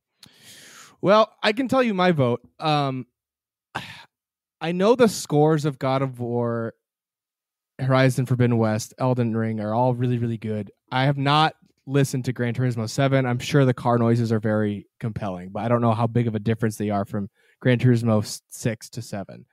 But I will say, having played other Call of Duty games, the audio in this Modern Warfare 2 is made a big difference. It's like a big jump. It's a lot more realistic, to the point where I actually noticed, like, whoa, these guns sound perfect. This is like I'm at the firing range. I was actually so Gran Turismo, the cars sound legit, and like if you're driving a Porsche SUV in Gran Turismo, it sounds like you're driving it in real life. Yeah. But the Call of Duty audio design that they did in this game takes the cake. I think it would be Modern Warfare 2, honestly, personally. All right. For because both of you. It's such a big jump from previous games. Like, I don't think God of War or Horizon are that big of a jump from the previous games to make like this particular iteration stand out. I'm kind of surprised that Elden Ring, God of War, and Horizon are in the audio category. Me too. I feel like they don't particularly stick out. I mean, they have good scores that complement their stories and things like that, but they don't stand out as particularly enhanced audio experiences, you know? Well, and there is a category which we'll get into later, best score and music. So this is more focusing on audio design, namely like the sounds of the cars and the guns and stuff, which is why I don't know. I guess like the weapon sounds in Elden Ring are kind of cool, and like the different, like the different character sounds and all of that. But I would give it to Gran Turismo only because I guess I haven't played Modern Warfare 2, and I heard that they released a patch now which will increase the footstep sounds by 75%, which will make which will make camping in the game a lot higher, and I think that is personally very bad sound design, especially if there's no dead silence perk. Agreed. I felt like the footsteps were already loud when I was playing it, but right. I digress. I think outside of that, the design of the weapons and everything sounds incredible and is a big improvement. So I would give it to Call of Duty, but I think an argument for Gran Turismo is totally reasonable too. All right.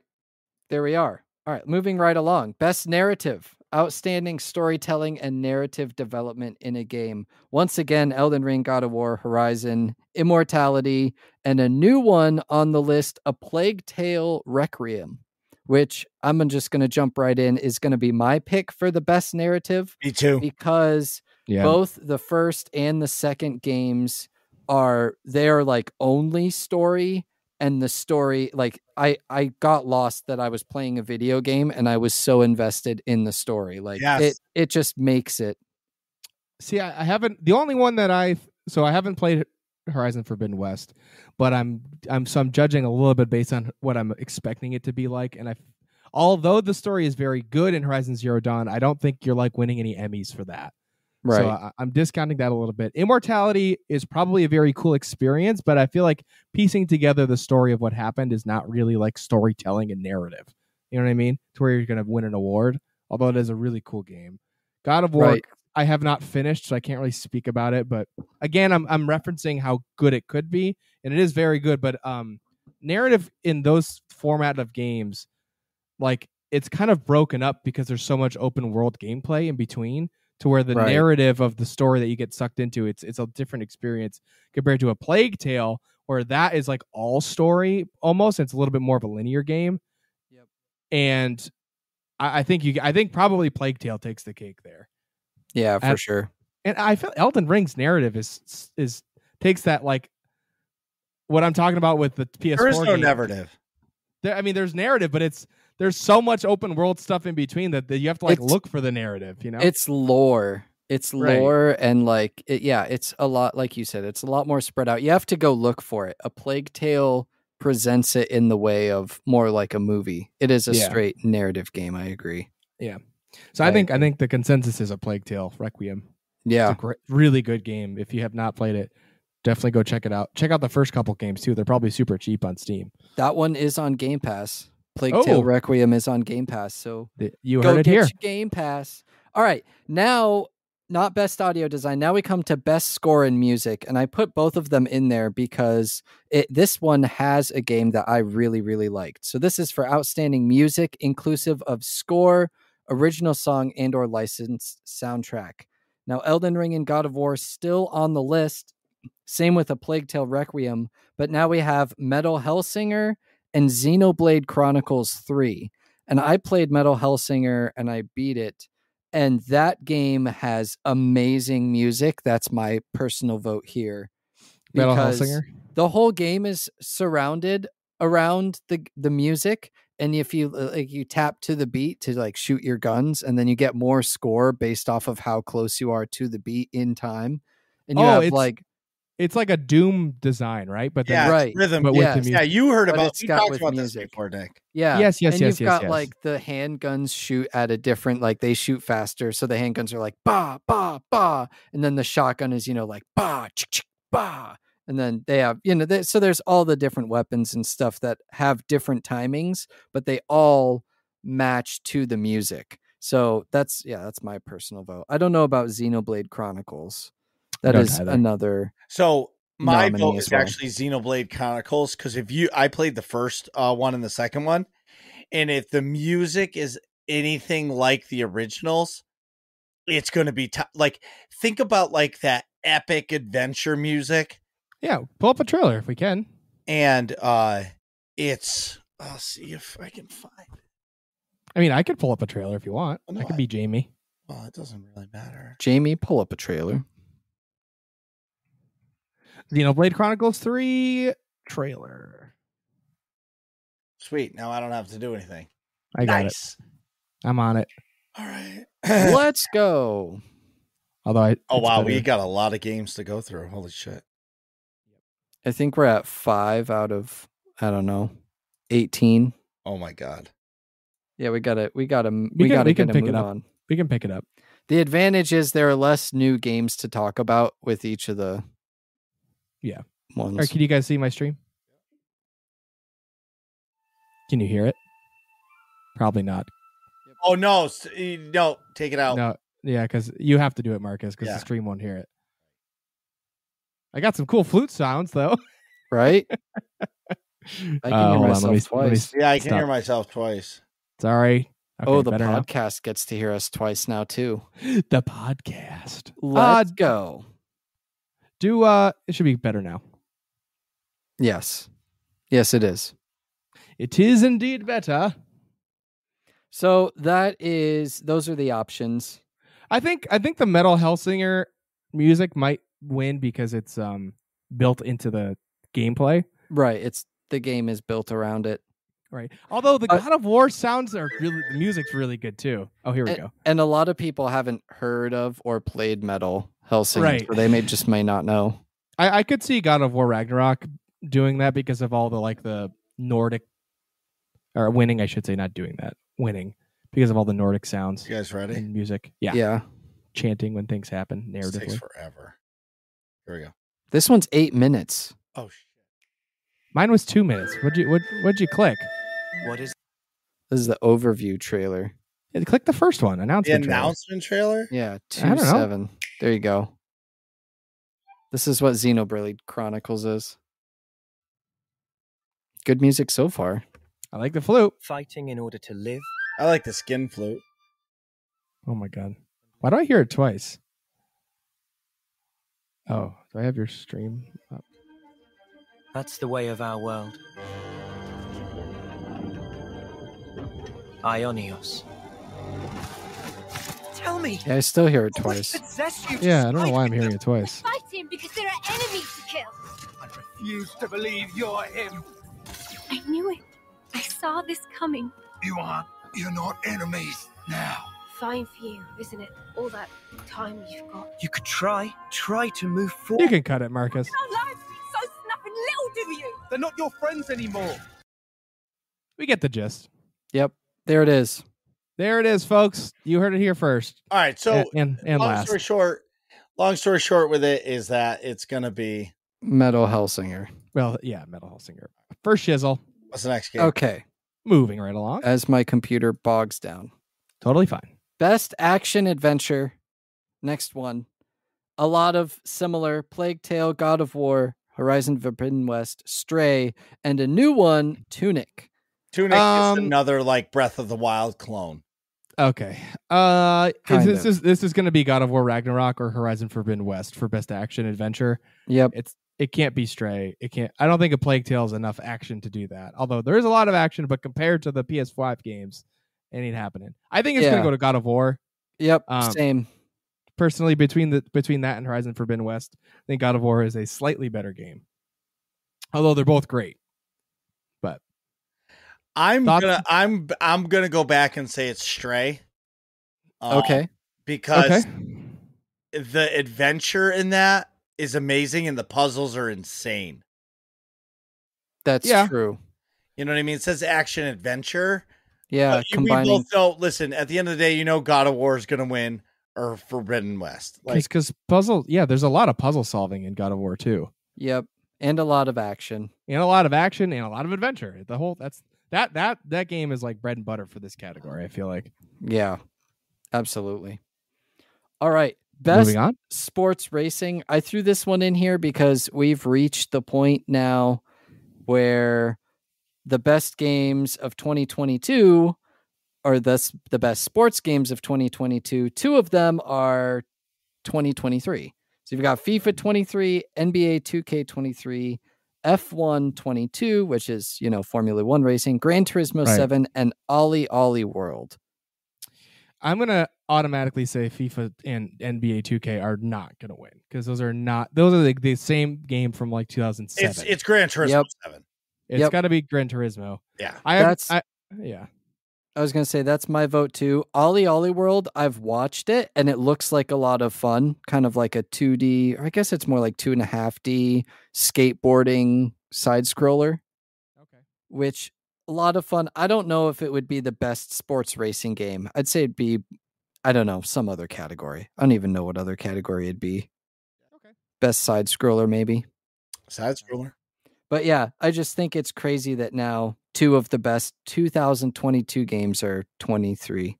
FIFA 23, 2K23. Yeah, because they come out in the fall. This is a big one. Right. Now, I have here we opinions have here. the best multiplayer. This is for outstanding online multiplayer gameplay and design, including co-op and massively multiplayer experiences, irrespective of game genre or platform. So this is all the marbles. And the nominees are Call of Duty Modern Warfare 2, Multiverses, Overwatch 2, Splatoon 3, and Teenage Mutant Ninja Turtles Shredder's Revenge. Splatoon 3. Shredder. Overwatch 2 is immediately out because it is literally Overwatch 1. So yep.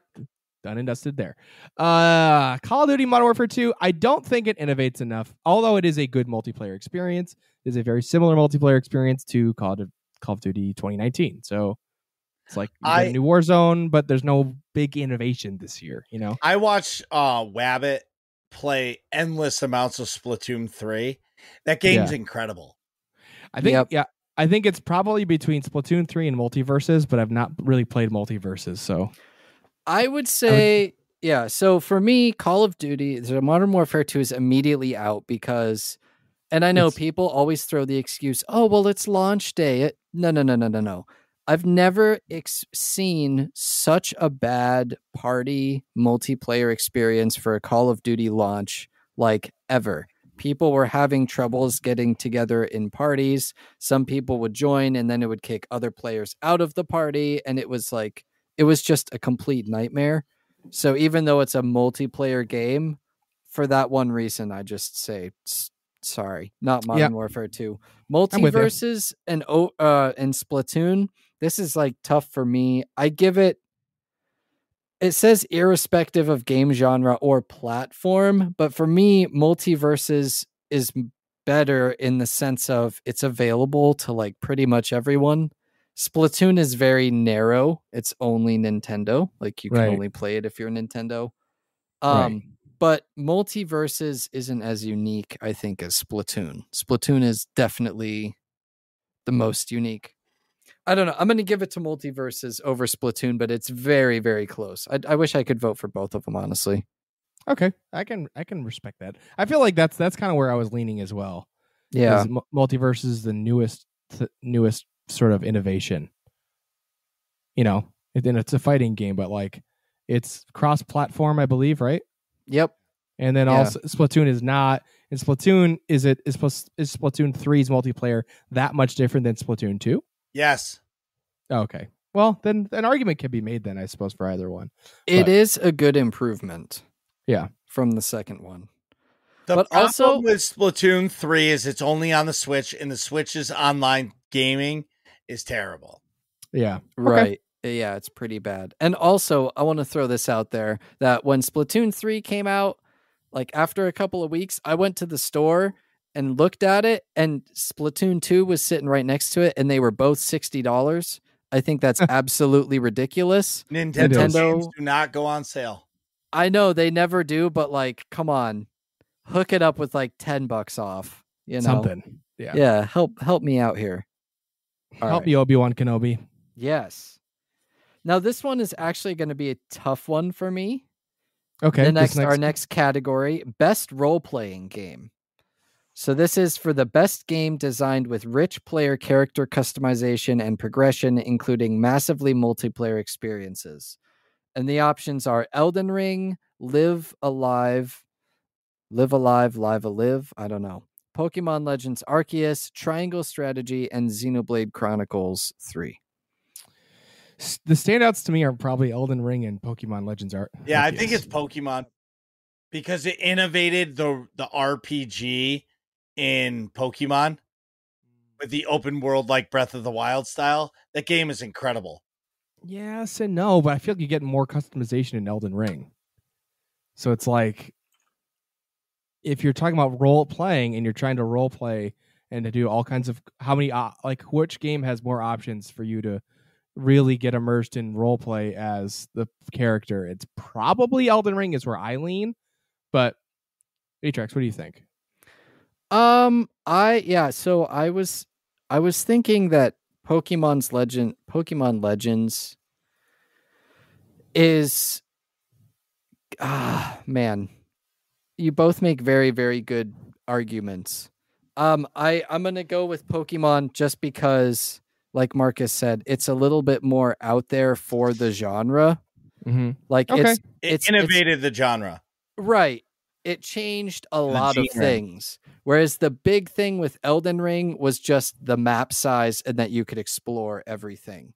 You know, in the previous Souls games, you could always choose whatever path you wanted to go. The world was relatively quote unquote open in the sense that once you unlocked the next area, you could just go there. And you could, if you knew how to get there, you could at level 1 run there. You know, it wasn't locked behind any levels or anything. Yeah. They just made the map bigger. They gave you a map and some other stuff. But Pokemon Legends really just changed the whole Pokemon kind of genre. So I'll give it that. Okay. That's respectable. And if I'm not mistaken, Pokemon Legends also had multiplayer functionality. And that's cool. Worked relatively well, whereas in Elden Ring, it did have multiplayer functionality, but it was pretty rough. At least when I played, it was pretty rough. Got it. Okay.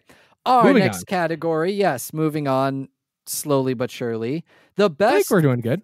The best family game. That's right. Get the kids, get the grandparents, get everybody, get some popcorn, and enjoy the best game appropriate for family play, irrespective of genre or platform. And the nominees are Kirby and the Forgotten Land, Lego Star Wars The Skywalker Saga, Mario Rabbids Sparks of Hope, or Nintendo Switch Sports, or Splatoon 3. Nintendo Switch Sports all the way. Anytime you can start bowling with your family, like back in the day with the Wii, that is the best family game possible. I was going to say it's probably that, because like Lego Star Wars The Skywalker Saga was clunky for me to navigate, and I play a lot of games. Like when I played it, like the menus were weird. What about the unlocking characters? And it gets how do I use the characters with the new characters that I unlocked in the old like timeline? It was weird, and like it was clunky for me. I can't imagine like a family who doesn't really play a lot of video games, or kids that don't, play video games, trying to use that. So that's not, although the content's probably pretty cool, the setup is not. So I think Nintendo Switch Sports is probably the easiest one to just like, oh, we're playing baseball. I'm going to swing the thing like a baseball or whatever, or bowling or whatever it is. I think it's the easiest one for everybody in the family to play. To just pick up and play, yeah. And I looked at it. I don't know I think Lego Star Wars is 2 players, right? But I think it can be, yeah. Kirby, I need to double check Kirby. Mario is 1 player. You guys are Splatoon arguing 3 about is 1 player. that, like, Grandma's not playing Kirby. No. Grandma's going to grab a Wiimote, or a Switchmote, Joy-Con, and she's going to throw the bowl down and get a Steve, right? Yeah. You know what I'm saying? Yes. Like it's no doubt Switch Sports. There's not even a negotiation in that. I totally agree. Same thing with Splatoon 3. Like, that's a good way to put it. This category, does it pass the grandma test? Is grandma going to go play this? No, then that doesn't count. Right. Well, and grandma can't, because it's 1 player. Splatoon, Mario, Kirby, they're all 1 player. So like, that ain't it. Grandma can't even play. Yeah. Switch Negatory. Sports all the way. Okay. Next one. Games that most of us don't play, but I've actually played a couple of these. Best mobile game. One of the nominees here, I think, is an absolute joke. Yeah. But here we go. Best game playable on a mobile device. Apex Legends Mobile, which I did confirm. The Apex Legends Mobile, like the gameplay is different from regular Apex. Even though it's similar, there are differences that separate the mobile game from the regular game. Okay. Genshin Impact, Marvel Snap, Tower of Fantasy, and Diablo Immortal is what I say to that nominee. Don't you have phones? Yes, I do. No, that was like 5 years ago. He said that. Can you imagine that? Oh man. Yeah. My opinion as to this, I do not play games on my phone. No, I don't either. Right. I don't find enjoyment out of holding my little phone in my hand and having the digital controller that you're like dragging your finger on. It's not for me. I'm not saying it's not a cool idea. Like the games on the phone I like to play are like Nick and I used to do like chess. Oh, he was terrible at chess. Oh my God. I would kick your ass. Oh, that's funny. I forgot about that. That's back when I was playing a lot of chess. Poor we would Marcus. play on chess.com and I would give you the smoke. Yeah. Anyway. That was fun. Yeah. I'm really bad at chess. But I don't too. play mobile games, so Right. I have no opinion. I've played all of these except for Marvel Snap. Yeah. So I've tried Apex Legends. I played Diablo Immortal, regrettably. Genshin Impact and Tower of Fantasy, I both played actually the PC version. So I don't even know how it runs on mobile. Okay. I'm gonna give it to Marvel Snap because I've seen just a ton of people play it, and I think it is actually pretty unique in terms of, it's a card game, but you have these different kind of tiles that you play to, and then you have power that I don't know. I can't exactly explain how it all works, but it's a super unique game, at least from what I've seen in terms of the card game genre. And each match only takes a couple of minutes, which makes it best mobile game, I think, of this year. I'm with you. I don't know a whole lot about our next category. What is best ongoing? All right. It's basically the best live service game. Yep. Best live service game. A game for outstanding development of ongoing content that evolves the player experience over time. And nominees: Apex Legends, Destiny 2, Final Fantasy 14, Fortnite, and Genshin Impact. I think I already know what Marcus vote is. I have a strong opinion on this. Okay. So I think Apex Legends and Fortnite are out because they give you a new season, but it's the same shit every season. Right, So and it's just new skins and stuff. I think Genshin Impact is out too because Genshin Impact gives you updates, but everything is pay for skins, pay for outfits, pay for players. Like it's a free to game play that is like pay to win. To win, essentially. Like you have to do it. Actually, my winner here, I think it comes down to Destiny 2 or Final Fantasy 14. I actually am going to give it to Final Fantasy 14.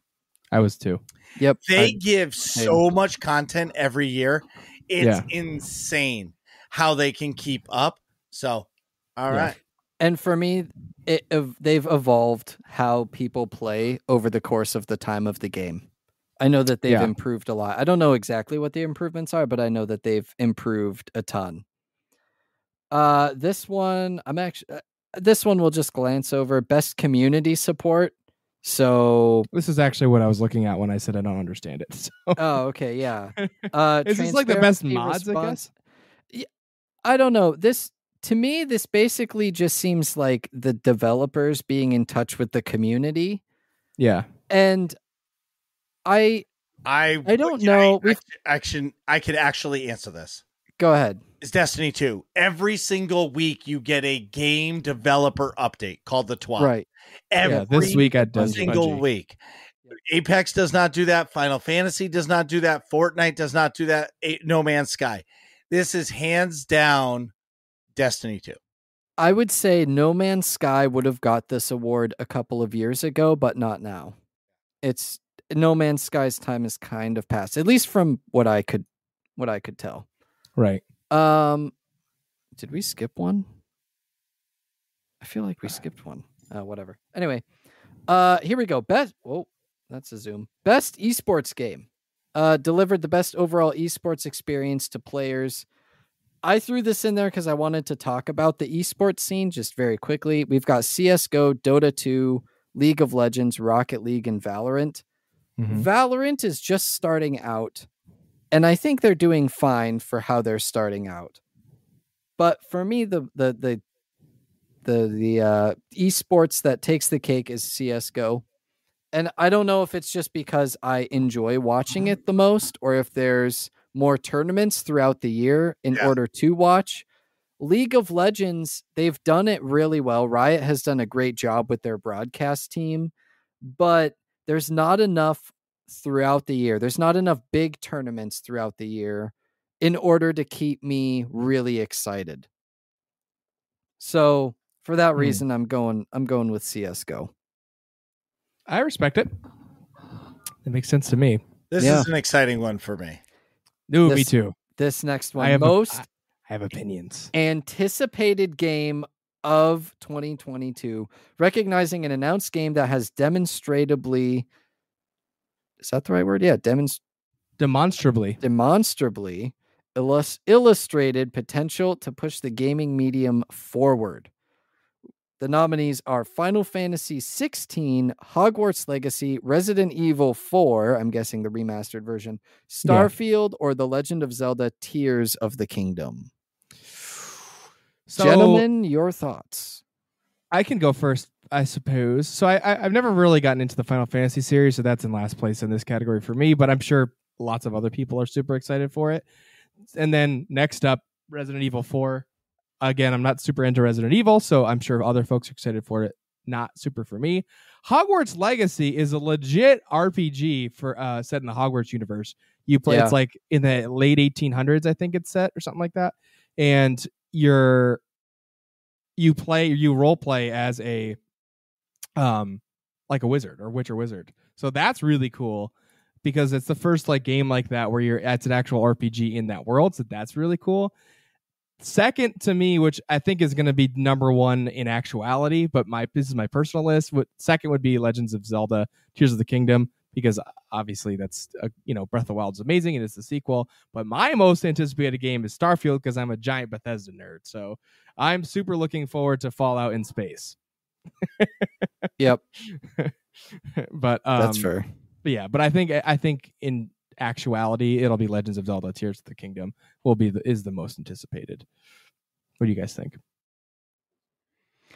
For me, I'd say this is actually really tough because it says illustrated potential to push the gaming medium forward.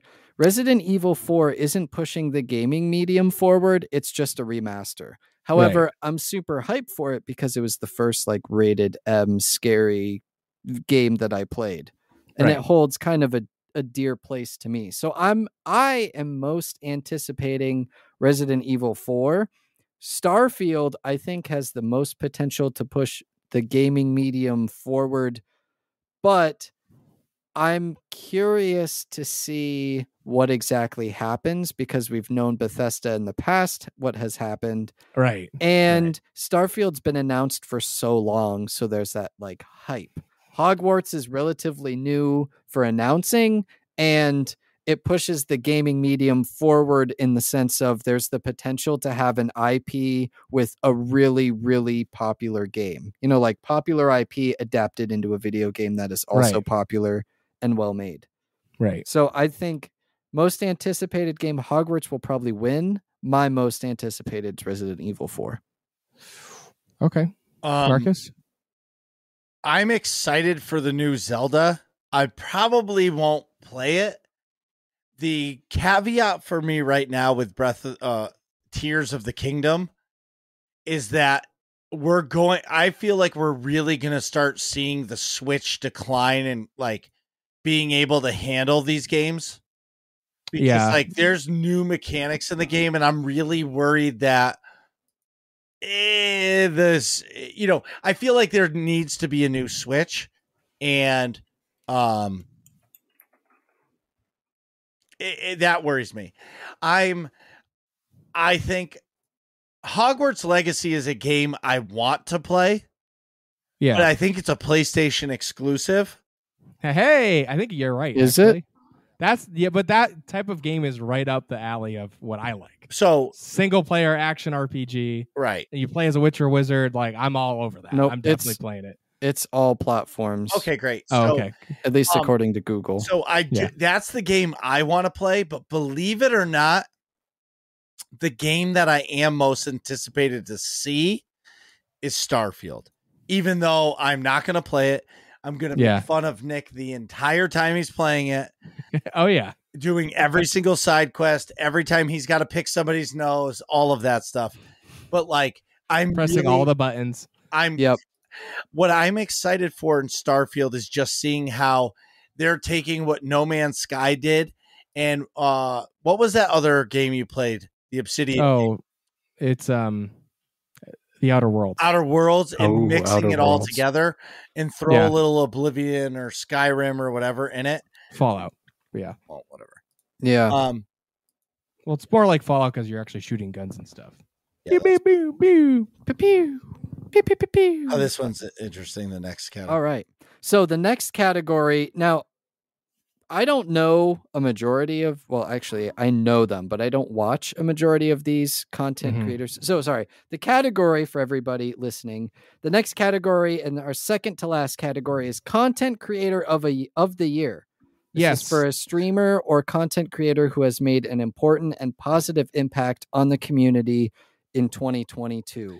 I gotta say, Amaranth. We must have missed the cut by just a little bit. Yeah. Working Class Nerds got a honorable mention. Well, I guess it'd be content creators, right? For Working Class Nerds. That's true. That's true. They didn't. It's creator singular. So yeah, I guess if there was a best podcast episode or category, we'd be on there. Yes. Yeah. Definitely. Maybe not win, but then we get nominated. Right. We'd be in the top 5 for sure. So the nominees for content creator of the year are Carl Jacobs, Ludwig, Nibelian, Nobru, and Cutie Cinderella. So I don't know a majority. I mean, I know who Carl Jacobs is. I know who Cutie Cinderella is. I don't know who Nibelian or Nobru are, but Ludwig, for me, takes this vote as being content creator of the year, at least of these 5. I would expand it out because they're definitely not my content creator of the year. But for me, Ludwig actually had quite a big important impact on myself because he released a video. It was like an hour long that said, before you start streaming, watch this. Now, obviously I'd start streaming. I'd been streaming for like a year, but it helped me to really focus on kind of why I'm streaming, helped to set goals for myself, and really think about content creation in general and how I can improve and kind of the moves to make, what you could do, how it worked for him, what the actual numbers and statistics are, all of that sort of stuff. Highly recommend you go check out Ludwig's video on that and his mogul mail videos that he releases. Had a pretty big impact on me. Cool. Marcus, Nick, content creators of the honestly, I don't know any of them, so I know some of them. Then I'll I'll broaden it out. Who's your content creator of the year? So I have to be biased because I only watch certain content creators. Yeah, so I would say I'm torn between 2. Okay. First would be Dr. Disrespect. Okay. Yeah, the doc. Yeah, like that dude, his word is perseverance, right? Yeah. Like that dude grinds. Yep. And then selfishly speaking, because of, a game, my name is Bife. He's a lore guy for Destiny. His fucking videos are amazing. All right. I get it. For me, I actually consume a lot of YouTube content, especially about like the shows that I watch. So I'm going to give it to Ryan Airy from Screen Crush. Ooh, who always Doug. I know you don't like Doug the dog, that his sidekick, but no, he always pumps out videos like as soon as the episode's out, and they're super thorough and in depth. And I think he does a great job of breaking down a combination of like not only Easter eggs but like cinematic like callbacks to things. And it does a really good job breaking it down. Also, honorable mention to New Rockstars. Eric Voss from New Rockstars, I would say specifically, I think started New Rockstars. Yeah. But, he does a really good job with that too, but is a little bit more artistic with it and focuses a little bit more on like the cinematography type stuff. And then also Angry Joe and his two buddies. Alex and the Angry Joe Show. The Angry Joe Show. They do a really good job breaking stuff down in their own unique way, where they have like actual reviews and things like that. So yeah, and not just breakdowns. So I think those are my content creators that I wanted to shout out. The moment we've been waiting for. It's the game of the year. We finally made it. We're recognizing a game that delivers the absolute best experience across all creative and technical fields. It's got the best art development. It's got the best game development. It's got the best audio. It's got the best narrative. It's got everything. And the nominees are A Plague Tale Requiem, Elden Ring, God of War Ragnarok, Horizon Forbidden West, Stray, and Xenoblade Chronicles 3. Gentlemen, what are your opinions? Elden Ring has to win. You can't like God of War Ragnarok is a sequel. It can't be Elden Ring. What Elden Ring did is amazing. And dude, like all the reviews of God of War Ragnarok are saying the fighting is not as good as in the first. For those of you who can't see, Nick's holding his God of War Ragnarok case. Launch edition, it even says on there. Yep. Up to the camera. But no, so okay, in actuality, I think Elden Ring's probably gonna win this because it had the biggest impact in the gaming community. I feel like it took when it came out, everyone was only playing Elden Ring for like 2 months. And no other games existed and needed to exist. So I think in actuality, Elden Ring, but me personally, I think it's God of War Ragnarok. And I think it's actually a pretty strong second place. I think Stray could also have a strong argument to be made because of how well-rounded it is for how like unique of a game that it is. Yep. But I think God of War is an extremely well-rounded game where like every piece of it is really high quality. And I know Marcus has mentioned the combat has taken is not as clean as I think the first game. And I did notice that, but I think part of my learning curve is that I am bad at those games would be it's the new controller with the PS5 versus my PS4 one. But I think God of War has a really good story, great graphics, great sound design, compelling gameplay with the puzzles and action and exploration. And it has a really good, really well-balanced RPG element where like with gear upgrades and things and customization and things like that and ways that you can play the game and tailor your combat style to be different. So I think it has all that stuff, but so does Elden Ring. And Elden Ring took the world by storm and was a little bit more unique. I was just that's the word I was looking for. Cause if you look at I think Stray has a better chance of winning than God of War. I think so too. Right. Yeah, but I think so too. I look at a game of the year to me is like a game of the decade, a game that comes out that just changes everything. And I feel like that's Elden Ring. You know what I mean? Yeah. And I mean, I forget how many copies we talked about it on the show before. It was a lot. Yeah, a lot. So Elden Ring. I mean, I think about like games that have won Game of the Year previously, like Skyrim in 2011 is like, I feel like my gold standard of like, not, it's not a good game now, but at the time it was groundbreaking. You know what I mean? Yep. So it's kind of similar to how the Elden Ring got received, honestly, where it's like everyone's only playing this game for like a good chunk of like 2 months. Yeah, when like Breath of the Wild came out in 2017. Breath of the Wild, same deal. Like took the gaming community by storm. People were not playing anything else.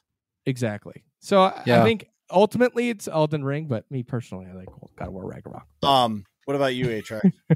I would agree. So Plague Tale, I think, has the best quote unquote story of all of, and I mean, we've kind of like gone through all of these and given each their own praise. It feels like it's kind of a broken record here, but Plague Tale has the best story. Stray has the best, is the most unique of all the games, but Elden Ring hits every single mark well. There's an insane amount of replayability because even though a majority of the things are the same. You can do them in different orders. You can do them with different weapons. There's different endings to the game. Right. There's an insane amount of stuff where when the game came out, it was a couple of months before everything got figured out. People were still like, oh man, look, I discovered this dungeon and there's this like random, insanely good weapon in here.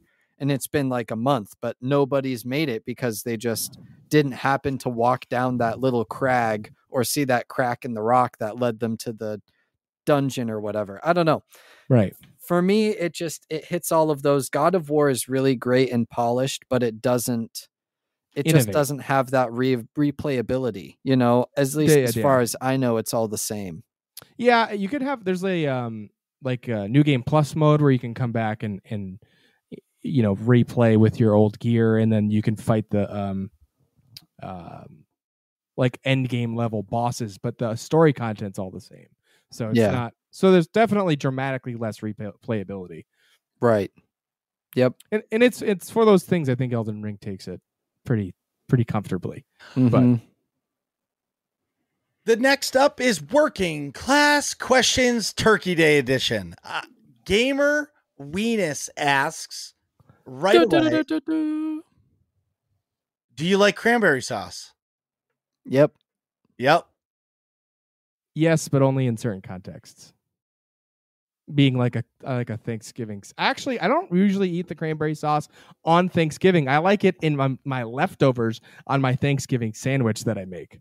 All right. Which is a snowflake roll from Big Y. I hope snowflake rolls exist outside where I live, but they anyways. Do. Okay, snowflake roll with a healthy portion of mayo on both sides, cut in half, American cheese, stuffing on the bottom, then a little bit of gravy and a little bit of cranberry sauce, then turkey, and then you melt the American cheese on top of the turkey, and then boom, snowflake roll again, and it's like primo. That sounds pretty good. I'm just a hard yes for cranberry sauce. Yep. I do like mixing like the meat and the potatoes and the cranberry sauce all into one bite, and then just shoveling it all in one go. That's a great. I like that with most of my Thanksgiving food. I cannot wait now. I'm so excited. Okay. DL Smooth asks, how do you cook your turkey? I've never cooked a turkey. My dad always does it, and he always buys this gigantic, like way too big turkey for even no matter if we're having 4 people over or having 30 people over. He gets like a 30-something pound turkey because he can. So yeah, there you go. I'm the same way. I've never cooked it either. I do mine in the oven, but I have done one on the grill, and that was interesting. Okay. All right. It was good, but like it took a long time on really low heat, but I love it oven roasted. Yeah, I think oven's the best bang for your buck. I think it's kind of, I feel like deep frying it is like high risk. Low reward. If you have pros, like a pro that deep fries it, yeah, bro, it's delicious. It's like legit delicious. I've had a smoked turkey. I'm not a big fan. I'm a traditionalist. Little salt, little pepper, little oil, stuff a little butter under the skin, and done. See you later. Classic. You got to stuff it with the stuffing, but no, you don't. I'm with you. because you can't eat that shit because it usually doesn't get to temperature.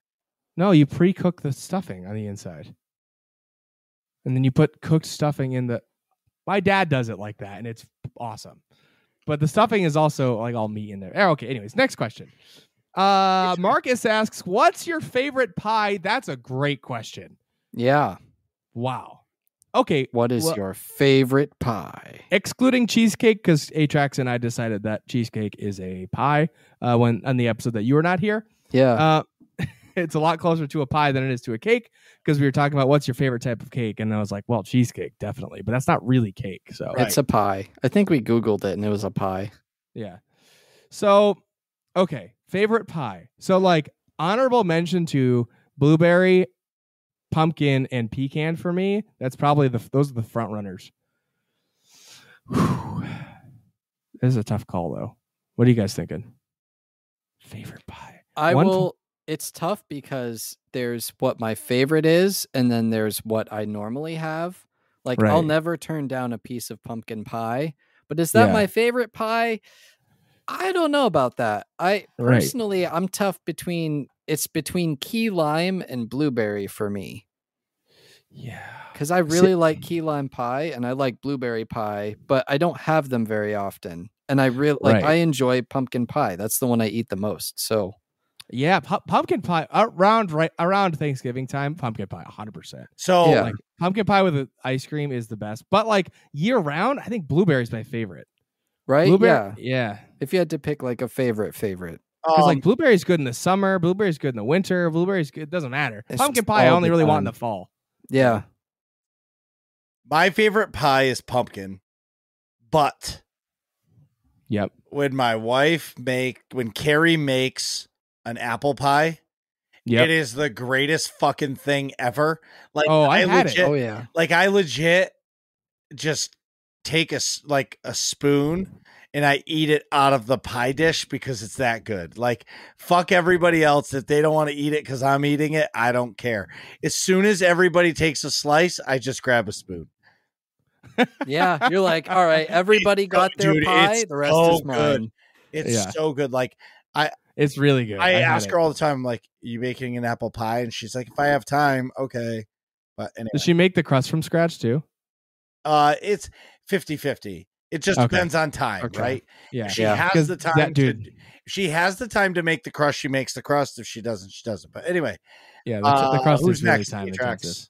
I guess it's me, yeah. So this is Sovi asks, turkey, ham, or prime rib for the holiday? Let's I guess we'll just start with that one. I do turkey and lamb. I do turkey. I don't think my dad usually does lamb, just turkey. Turkey, and then the stuffing, that recipe that we have is a lot of meat. It's like ground sausage and ground hamburger. Yeah. So it's a lot. That's really meaty too. So it's just the turkey and then stuffing, which is a lot of stuff. But I say it usually depends on what's on sale and available around the holiday season, because sometimes we find turkey, sometimes we find prime rib, sometimes there's turkey and prime rib, but there's a great deal on a great ham, like a honey ham or something like that. I think it just depends. We don't really, I wouldn't say we don't really celebrate it, but it's like we don't have a strict, thing. It's just like, hey, we all get together and have a great meal. So I guess it just depends. Whatever's on sale, whatever we can find, all are great. I'm with you. Yeah, that's kind of how our Christmas is. Like on my dad's side, like with Marcus, we do prime rib pretty often. But on my mom's side, it's all over the place with what we eat. But Sophie also asked, are there any sides or dishes you have for Thanksgiving that are unique to the family or region? I'll say yes. My wife's apple pie. Like that's like her apple pie is unique to our family because everybody else in the family tries to make an apple pie and it sucks ass. Like, just there you go. Yeah. Actually, I make a really, really, really good pecan pie, and I now that I'm thinking about it, I should go make that like tomorrow. But I used to make the crust, but the crust is literally like 80% of the effort to make that pie. Yeah. It's so annoying to make the crust. And it's so easy to screw up. But the filling is wicked easy. You just slap it together, mix it up, and then pour it in the pie crust. Done. Put it in the oven until it's done and it's all coagulated together, and it's fantastic. But so that my mom's family, so my Nana, my grandmother on my mom's side, had a stuffing recipe that is absolutely incredible. It's the greatest stuffing ever. It's my favorite food in Thanksgiving, like by a landslide. And I know a lot of you are probably listening or watching thinking stuffing's not that good. It's not regular stuffing. It's not this is stovetop. This is like magical, like food of the gods. Okay. So hear me out. On guys' night this week on Wednesday, I'm hoping to show up that there's some already cooked somewhere, and I'm going to take a bowl full of it down into the basement. My mom makes like literally probably 20 to 30 pounds of stuffing or something. Like insane. And it's gone. It'll be gone by like Saturday of like between people taking leftovers and everything, it's gone. So like my dad she makes a ton. The recipe is something to the effect of like a pound of ground sausage, a pound of like ground hamburger, a pound of butter, like, and then a bunch of the stuffing, like from not I forget, ground like the big sausage, stuff. ground pork. I think it's pork and sausage and hamburger or something. Yes. And it's like so rich and fantastic. And there's a ton of the sauce, the seasoning. And there's a lot more to it than that, but I forget the rest. Onions, there's like sauteed onions in there too. A little bit of celery here and there that's like cooked, so it doesn't taste like that harsh celery, but you get like a touch of crunch. But celery makes it. Yeah, because you get a touch of crunch with like the softer like breadcrumbs and then like softer meat flavors. Textures. It's fucking fantastic, dude. When that can't wait to go get some food after this. Listen, I do. Oh, dude, when that meat hits my mouth, oh my god. I know. We're doing our cuisine for Wednesday is pulled pork tacos. Anyways, that sounds good. Sylvia also asks, as a Greek family, do you have more traditional Greek dishes? Spanakopia, whatever, baklava, souvlaki. So I'll answer that. When my sister is around, she cooks that shit. Yeah. When my sister isn't around, I don't get it. Yeah. Not really. So like, we're fair. Greek, but we're not super Greek. Like, I have a Greek last name, but we're not like super culturally Greek, if that makes sense. Yeah. But we do say that we're everything percent, but we're 100% Greek. Right. There you go. It could be whatever percent of anything, but we're all 100% Greek. Right. So we do eat that stuff, but not that often, you know? Yeah. Like, my dad will make spanakopita once in a while, or baklava like once a year, basically, but not super often. Right. Master Wabbit asks, store-bought crust for the pie or making one from scratch? So it's a time thing and an effort thing. I alluded, I kind of answered this earlier for me. I have made pie crust before.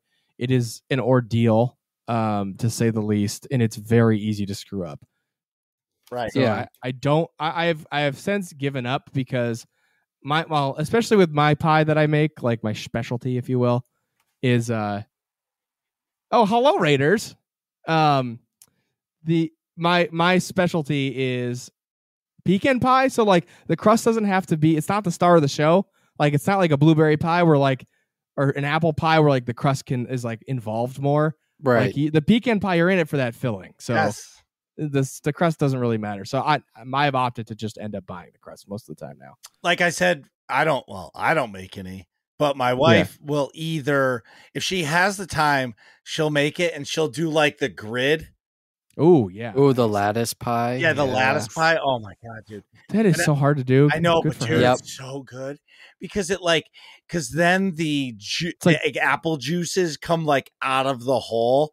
Like, and when those juices come out of the hole, they touch your lips. He loves it all over his face. Yeah, dude, you bite into it and it just squirts out all over. Just dripping. Yeah, dripping. It's the best. Anyways. Yep, definitely scratch pie crusts are the best. Way better, but really a pain in the butt to make. So this question was added. Atrax, who asked it?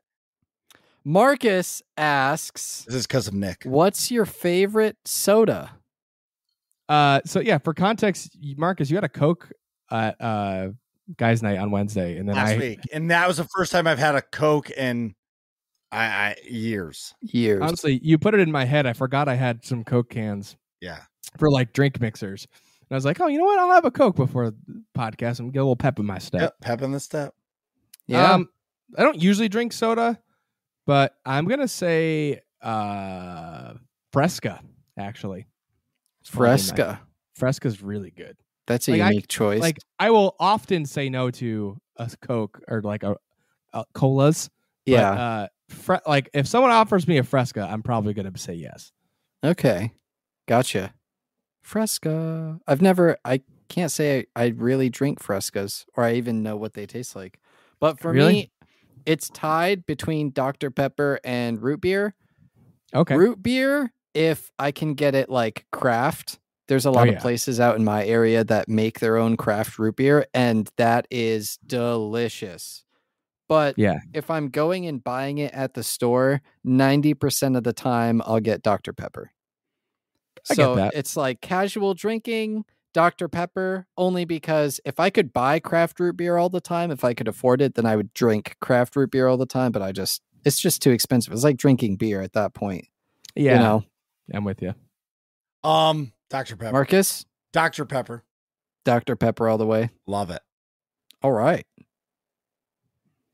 I don't know. I never got into Dr. Pepper. I don't like the cherry. But anywho, Doritos asks favorite Thanksgiving. Dorito. Sorry. Doritos.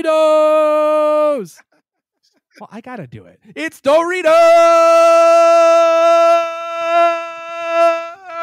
All right. My voice cracked and everything. So Doritos asks, is your favorite Thanksgiving meal dessert? Dessert meal? Dessert item, I think is what he's trying to say. Yeah. Favorite Thanksgiving dessert. This is very close to the pie question. I feel like oh, see, it's separate for me.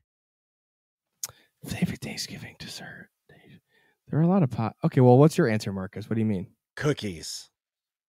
Really? So in between, so when we finish dinner, because Nick, my wife's family are cookie people. Yeah. So there's like 50 fucking cookies in the house. There's a lot of cookies. A lot of cookies. So it's the after dinner before dessert. There were a lot of cookies at that backyard party. Now that I think about it. Yes. So wow. There was like 8 different kinds of cookies. Yes, that's what I'm saying. So okay, I'm with you now. Us, the cookies, because like you're full from dinner, but like you see that like mint chocolate chip cookie, and you're like, yep. Or like the homemade sugar cookie with the maple frosting on the top that's made from natural. God. And you just like, yeah. So like we are cookie people. I totally get it. Yes. And it's easy to be like, I'm just going to have a cookie. Yeah. Because you're full, but you're like, I can handle a cookie. I don't want a whole slice of pie yet. But like what's nice about the cookie is it gives you that little bit of sugar jolt. So you're coming out of the food coma to get a little sugar jolt. I get it. There you go. I think my favorite dessert for Thanksgiving it's got to be pie. Probably pumpkin. Yeah. Pumpkin pie and I don't know if this is like Thanksgiving. I don't think it's necessarily Thanksgiving, but generally I see it more around that time is bread pudding. Bread pudding is good too. Bread pudding's good. I could eat so much bread pudding. So yeah, that and pumpkin pie. 100%. Is it my turn? Yeah. Sure. Doritos asks, what is the best part of the turducken? The duck. Yeah. Chicken. I've never had a turducken, but I'd say duck. I'm going to say chicken. Quack, quack. So all the way on the inside, it's probably the juiciest. The turducken. Because turkey gets dry quick. So like if you're shoving a chicken and a duck inside a turkey, that outside of the turkey, there's no way you're telling me that ain't dry. That's got to be dry by the time the inside So a cooks chef properly. told me once what they do is they cook the duck and the chicken like halfway.